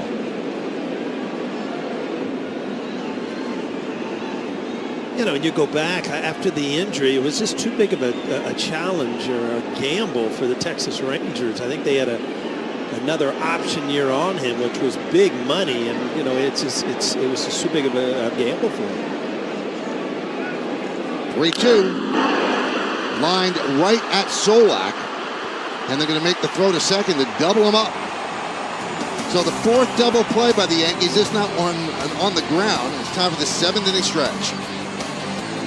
The no-hitters this year: Musgrove against the Rangers, Rodon against the Indians, John Means at the Mariners, Wade Miley at the Indians, and Spencer Turnbull again at the Mariners. And Madison Bumgarner had won a 7-inning no-hitter. It's not considered a no-hitter, but it was one of the games of a doubleheader, and but they count officially 5. And we go to the 7th inning now with Kluber heavily flirting with history, as Nick Solak will dig in to start the bottom of the 7th inning. 1-0. Well, this is a guy who has obviously achieved consistent excellence on the mound. He's won 2 Cy Young Awards, and is dealing on this Wednesday evening in Arlington, Texas. He has struck out Solak twice. 7 strikeouts in all, the only base runner a walk to Charlie Culberson, and 72 pitches going into the 7th inning. 2, 3, 4 in the Ranger order. Skied the other way, 1 and 2. Kluber's 35 years old. His last great year was 2018 with Cleveland, 20-7, 2.89. He made 33 starts.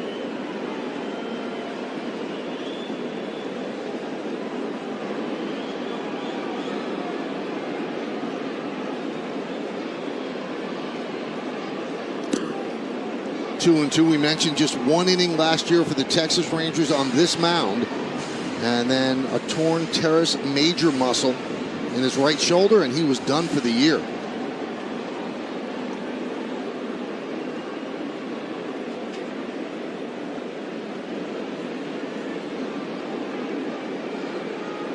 And the pitch. Swing and a miss. Pitch out of the strike zone. Solak down on strikes. You know, to me, Michael, that looks like one of those swings as a hitter. Is like, all right, I'm going to cover a slider. You see a slider and you just swing at it because you know and recognize it's actually a changeup, and that's what really fooled him. You see, Kluber went to this twice in this count. Solak had all kind of problems with the slider. What a great pitch to change him up. Here's Nate Lowe, a grounder to first and a fly ball to right. Pitch inside, 1-0.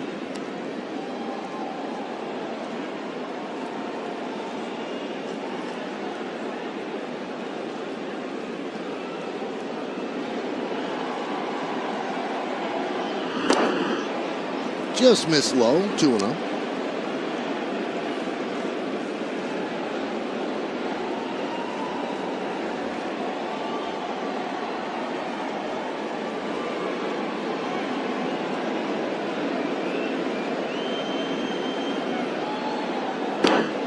There's a strike. What you love to see, Michael, was the sign go down and Kluber nodding, like the total agreement immediately on the same page. with Higgy. 2-2.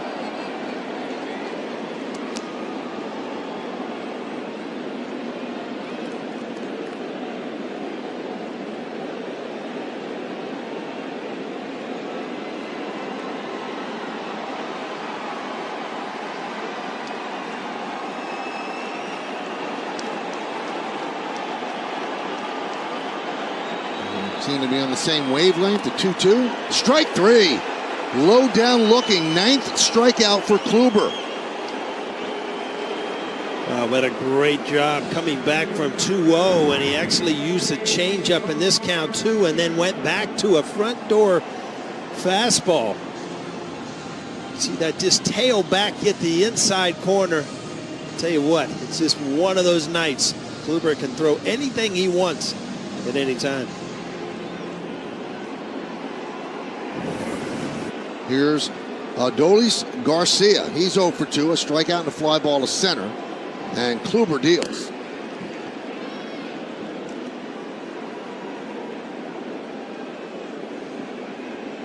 Two 4-0 for the Yankees, zeros across for the Rangers.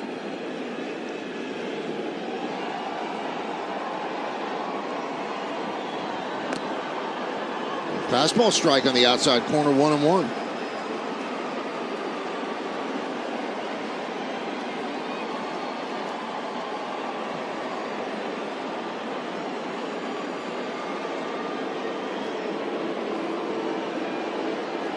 And the pitch. 2-1. Yankees 2, Texas nothing. And we're getting closer to the point where the score actually becomes the sidebar.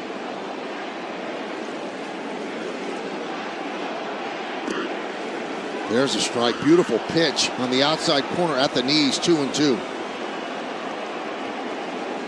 He's starting to incorporate the changeup more in this inning than he has in the first, 6. So again, it just gives him another weapon.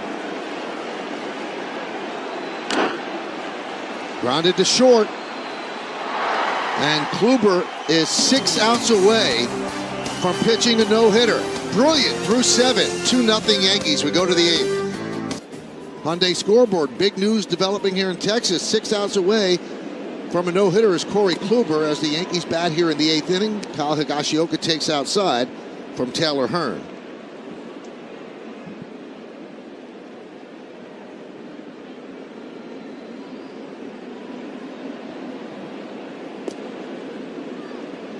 Two and 0.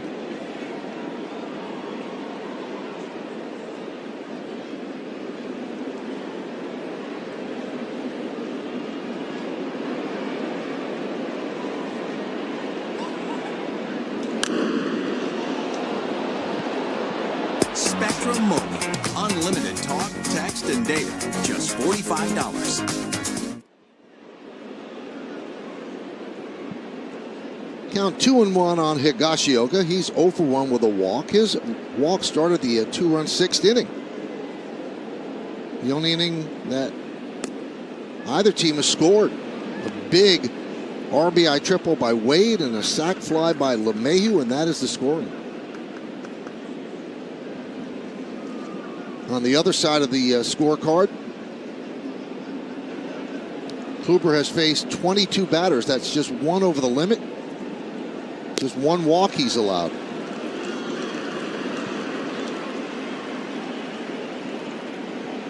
And Higashioka walks. This copyrighted telecast presented by authority of the New York Yankees and may not be reproduced or retransmitted in any form, and the accounts and descriptions of this game may not be disseminated without the express written consent of the New York Yankees. So here is Tyler Wade. He came into the game after the injury to Ryan Lamar, trying to beat out a ground ball to short. He grabbed his right hamstring.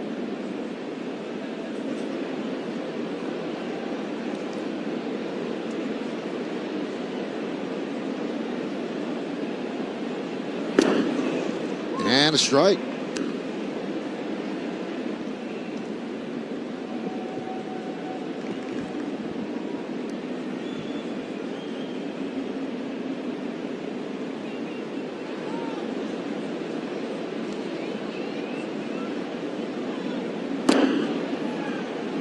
1-1.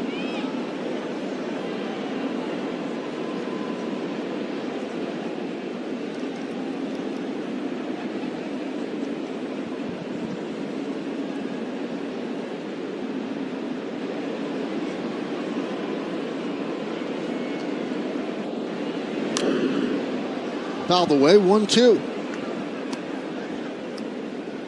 Well, seldom, Michael, do you come to the ballpark not expecting to play, and all of a sudden you are the team's offense. You drive in one, you score one.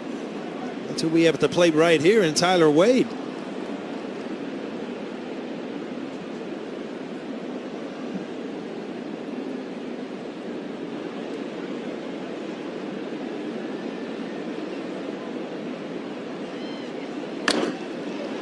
Grounded. This could be another double play, and it is.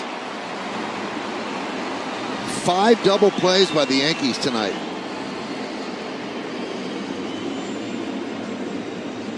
You know, it's really funny, Michael, as I look at this at bat. I mean, some double plays, you kind of roll over a ball, you're out in front. This is actually a good swing from Tyler Wade. I mean, he just happened to hit it at the shortstop, stayed in on a good lefty. You see, this ball's hit hard. That's why these balls are double plays. They just are hit right at the middle infielder. Here's LeMahieu. That one is chopped back to the mound. And that will do it in the top of the 8th inning.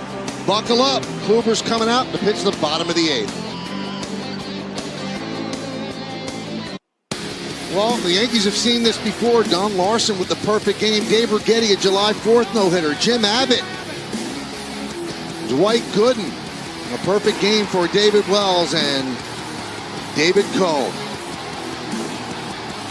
The Yankees have had 10 no-hitters thrown in franchise history, not counting Larson's perfect game in Game 5 of the 1956 World Series. George Mogridge started it in 1917. The most recent one in 1999 by our colleague, David Cohn. Hyundai scoreboard 2-0 Yankees over Texas as Kluber makes his way to the mound. He has never pitched 9 innings without allowing a hit. So this is new territory for him. And he will face Gallo, Davis, and Connor Falefa.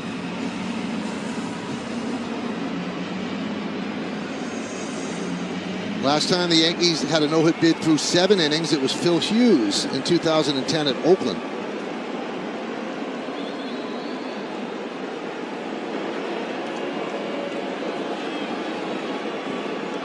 And here's Gallo. That one's popped up. And Higashioka runs out of room.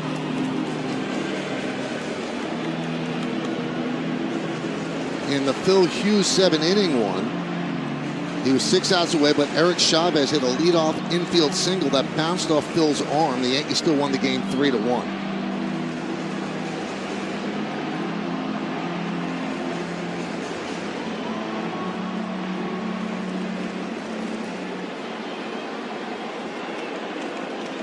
Gallo's 0 for 2.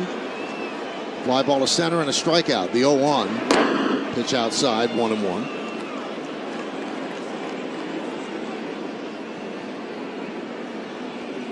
'87 pitches for Kluber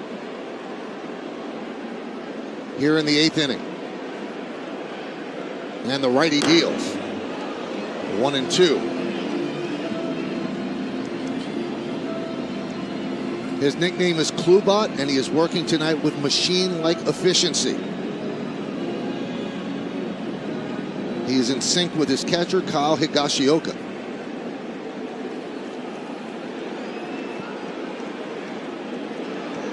He has 9 strikeouts on the night. Grounded softly to first. Luke Voit steps on the bag, 1 away here in the 8th. Again, another changeup, and he was not using that earlier in the game, and why should you? When you had the slider that he had, boy, all of a sudden now he's starting to mix that changeup, and that just gives a hitter another look, and not a good one for Joey Gallo.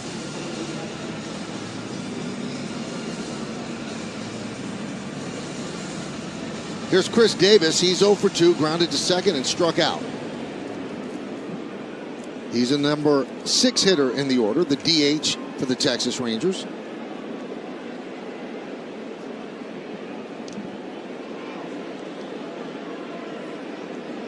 And the pitch. Fastball is low, 1-0.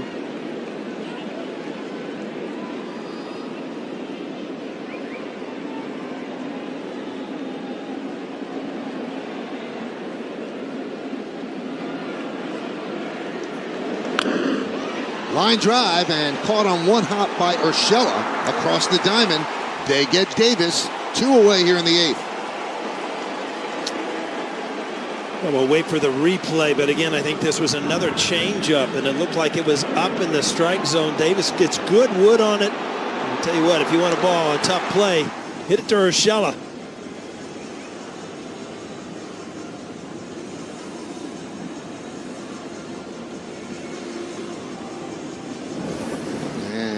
Up now, a very tough hitter, Isaiah Kina Falefa.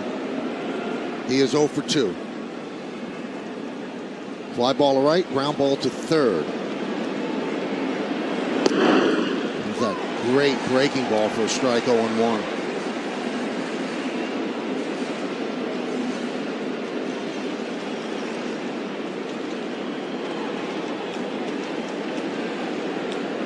Kluber rocks and deals.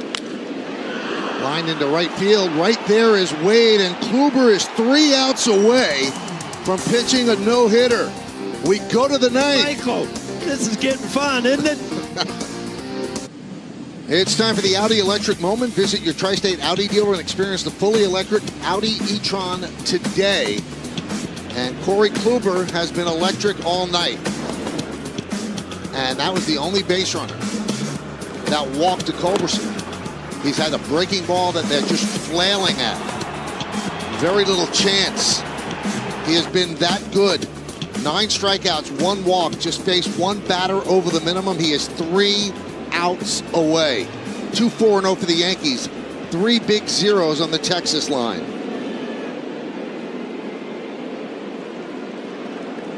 And this is one of those games, Paul, that a pitcher can't get caught up in his own possible accomplishment because it's 2-0. You really need to get every single out. Yeah, I think that's actually an advantage. You know, if it's a blowout, that's the only thing that consumes your mind, and it's very hard to even play through it. The pitcher, it's all about whether he gets it or not. You're in a 2-0 game. The game is still out there, and that's what you want as a player.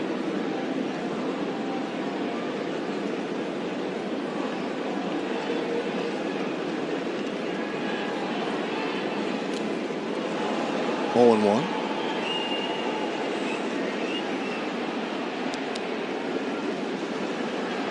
No one's doing anything but staying in the same spot in the pen.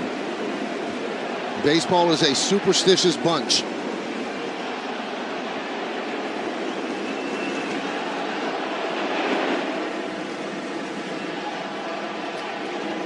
Michael, if I walk the same path between innings, does that count as being superstitious? It could be.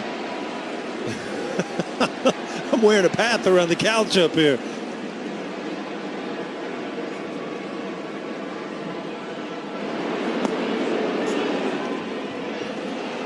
Bill Miller, I don't think, has called the check swing yet. So 1 and 2. Yeah. Paul, so obviously the Yankees are batting now. When you take the field in the 9th inning, are there nerves involved? Oh, absolutely. I mean, you're thinking of all the plays that can happen. You're thinking of all, you know, the guys that are coming up. You know, do you take a step here? Do you take a step there?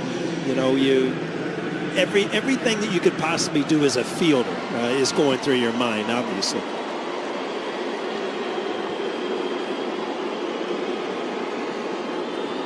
Chapman's getting ready just in case, because it is a 2-0 game.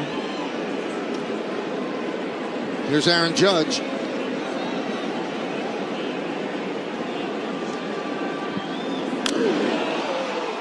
Fly ball, right center. Garcia on the run. 2 away.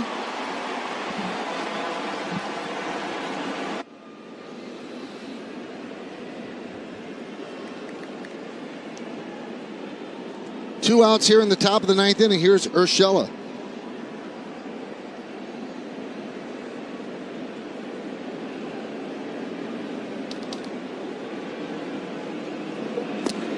And there's a strike.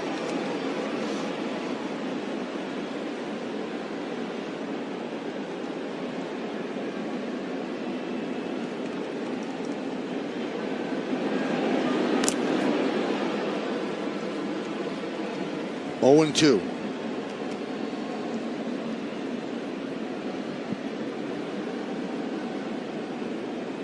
Kluber's highest pitch inning, 15, and he's done that 3 times. He's had 3 single-digit pitch innings, so his pitch count's 93. He's in very good shape going to the bottom of the 9th. And that will do it. And now things are going to get very, very interesting as Corey Kluber will try to pitch himself into the history books while getting the Yankees a victory. And Paul, let's go over his performance. It has been extraordinary in every sense. He's one batter away from being perfect through 8 innings. Yeah, a good fastball, located it well, but his slider was his bread and butter. I literally counted 2 sliders that he hit the middle of the plate with all night. I mean, he has been unhittable with that. He started to work his changeup in a little later in the game. It's been effective. You know, what can you say? He has been dominant, and even when he is pitching behind, he comes in with, you know, pitches on the corner, not hitting the middle of the plate with anything. Well, he has been that good, obviously, and these are the batters he'll face. The only guy that has got on base is Charlie Culberson. He walked, and that walk came with 1 out in the 3rd inning. Then Jose Trevino, who was 0 for 2, and back to the top of the order, Willie Calhoun will be just the first Texas Ranger to face him 4 times. That's how extraordinary Kluber's performance has been. And the Corey Kluber story is an amazing one, having pitched just 1 inning last year, signing as a free agent with the Yankees for 1 year, $11 million. The Rays and the Red Sox pursued him as well. He's a 2-time Cy Young Award winner out of Stetson University. He is not your typical hard-throwing, dominating pitcher, but Paul, he's the type of pitcher that when he's on, he's dominating without velocity. Yeah, you can see early in the year he was starting to have, you know, a good slider here and then miss. You know, he has consistency again, and that is what is his. I mean, when you look back at his great years, it was because he was able to consistently throw nasty sliders, and he's done that all night. Well, first up against the veteran right-hander is Charlie Culberson.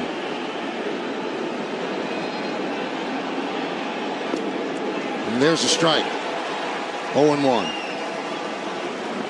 Culberson, Trevino, and Calhoun in the bottom of the 9th inning.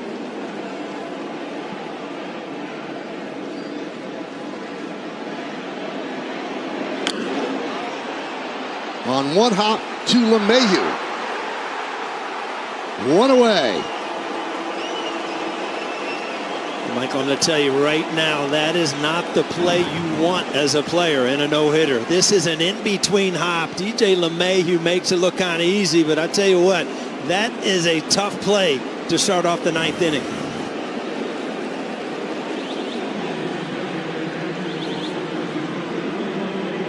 Kluber's demeanor never betrays what's going on the field. Always looks stoic on the mound. Doesn't show emotion. And David Dahl is going to pinch hit for Jose Trevino.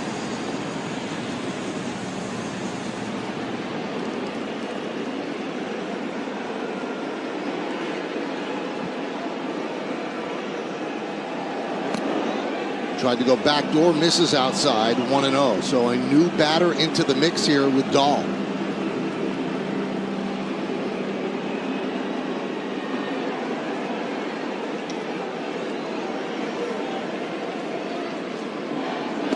Swing and a miss. 1-1. Again, the changeup, where in a fastball count coming off the bench as a pinch hitter, very hard to adjust to something off speed.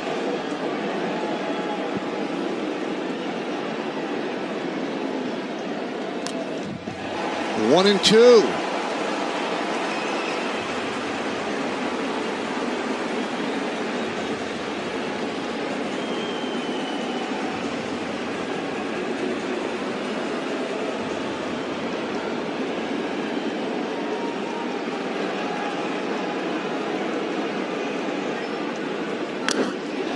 That one is laced into right field. On the run is Wade. He's there. And they are 1 out away from a no-hitter. I tell you, Michael, there was one guy that I was going to tell you that I kind of felt sorry for, and it was Tyler Wade. I mean, he's not in his natural position. This ball's hit off the end of the bat just enough where you could misjudge it a little bit. I'll tell you, a great jump and a great play. Well, if you feel what your heart is beating right now watching this, imagine what Kluber's is doing. Kluber against Calhoun.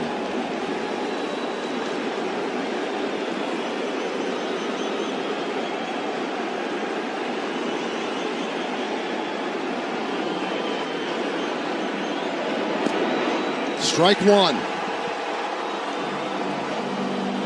Calhoun 0 for 3. Struck out looking, popped to second, ground ball to short.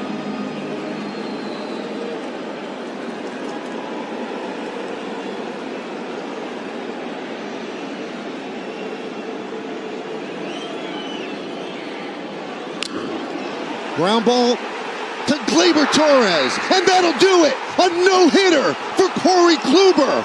On a Wednesday night in Texas, Kluber becomes part of forever.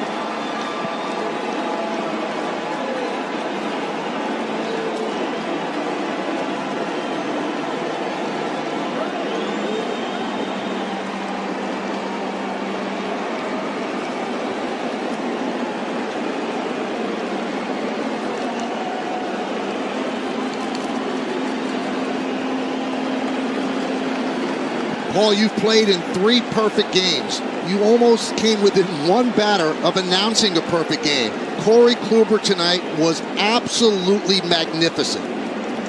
Phenomenal. I mean, if you look at the pitches he missed tonight, you can count them on one hand. Another slider. This is a good way to end it, and I tell you what, he'll appreciate this more than probably some of those Cy Youngs. So come back where he came from and throw a game, and I guarantee the people in Texas didn't realize that greatness would happen with Corey Kluber in a Yankee uniform instead of a Rangers uniform. What an amazing performance by Kluber. And Paul has mentioned what this guy has gone through. The shoulder issue, allowing him just to pitch 1 inning last year. And then the last season in Cleveland, the comebacker that essentially broke his arm. The 2 Cy Youngs seem like such a distant memory, but he has achieved greatness on this mound in Texas. Man, oh man, that is just great. He is now part of baseball immortality as he pitches the Yankees' 11th regular season no-hitter, and he was, in a word, brilliant.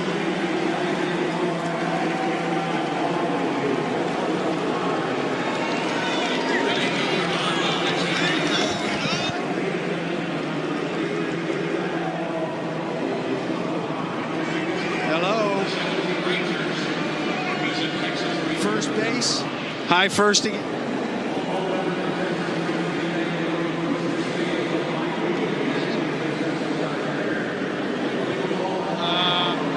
Meredith, I think you have somebody special. Corey, 2-time Cy Young Award winner. Up until tonight, you had not thrown. Corey, Corey, two-time Cy Young Award winner. Up until tonight, you had not thrown a no-hitter. Can you just describe the emotion you felt as you watched that final out being recorded in the ninth? I think it's all kinds of emotions. I mean, I think it's excitement, probably some relief, too, that it's over with. But, I mean, Higgy was unbelievable back there tonight. I think, kept him off balance pretty much the entire game. I made a couple pitches that probably weren't where we wanted them, and we were fortunate enough that they hit them right at some people. You mentioned keeping him off balance. Your breaking pitch seemed almost unhittable tonight. What made it so good in your estimation? I think it probably establishing the other pitches in the zone so that they had to respect that stuff and not just, sit on the one pitch. I think that's probably the key most nights. We saw you in the dugout in the top of the ninth inning, just staring at the field, waiting to go out there in the bottom of the ninth. What's going through your head in that situation as you're 3 outs away from a no-hitter? Just trying to make it as normal as possible. I mean, obviously it's not, but just trying to stick with, your normal routine as much as you can and, try not to let the situation get the best of you. I mean, I think that, there's going to be situations that probably have a little more adrenaline going than others, and I think you just try to make it as normal as you possibly can. At what point in time do you start thinking about it? I'm not sure. I think I was probably aware of it, but I don't know if I really started thinking about it maybe after the 6th, something like that. Oftentimes teammates say they try to leave you alone in the dugout. They don't want to distract you. Did anybody say anything to you in that dugout, Corey? I feel like maybe aside from the last inning, it was pretty normal in there. Higgy and I talk a fair amount after an inning just about, what we saw and things like that. We continue to do that. But, I mean, aside from that, I feel like it was just, kind of a normal dugout scenario for when I pitch. It didn't seem like there were a lot of balls hit hard tonight, but in that ninth inning, when you see the ball go out to right field, does your heart start beating a little faster there as you see Wade trying to track it down? Yeah, for sure. I mean, you're like I said, you're aware of what's going on. But I think that play is probably magnified even more by the fact that he's an infielder by trade and wasn't out there to start the game, and I feel like he made a couple good plays out there once he ended up out there. So I think it makes him even more impressive.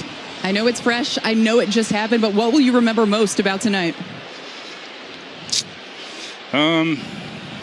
I just think it was a lot of fun. I think it was a well played game on both sides. We were able to scratch a couple runs across, and I'm not sure it was the 5th or the 6th, but aside from that, it was a well played game, and it was fun to be a part of. Corey, I'll let you enjoy it. Congratulations on an absolutely fantastic performance tonight. Thank you very much. Michael, we'll send it back over to you. Well, as he is stoic, straight-faced, he is certainly not celebrating on the field. He'll probably get a little happier in that clubhouse with his teammates, but what you just saw was magnificent. This is a guy, as we mentioned, who has battled so much. 35 years old. Is Corey Kluber back? You bet Corey Kluber's back. He was absolutely brilliant. One walk away from a perfect game, but he'll take the no-hitter and run with it.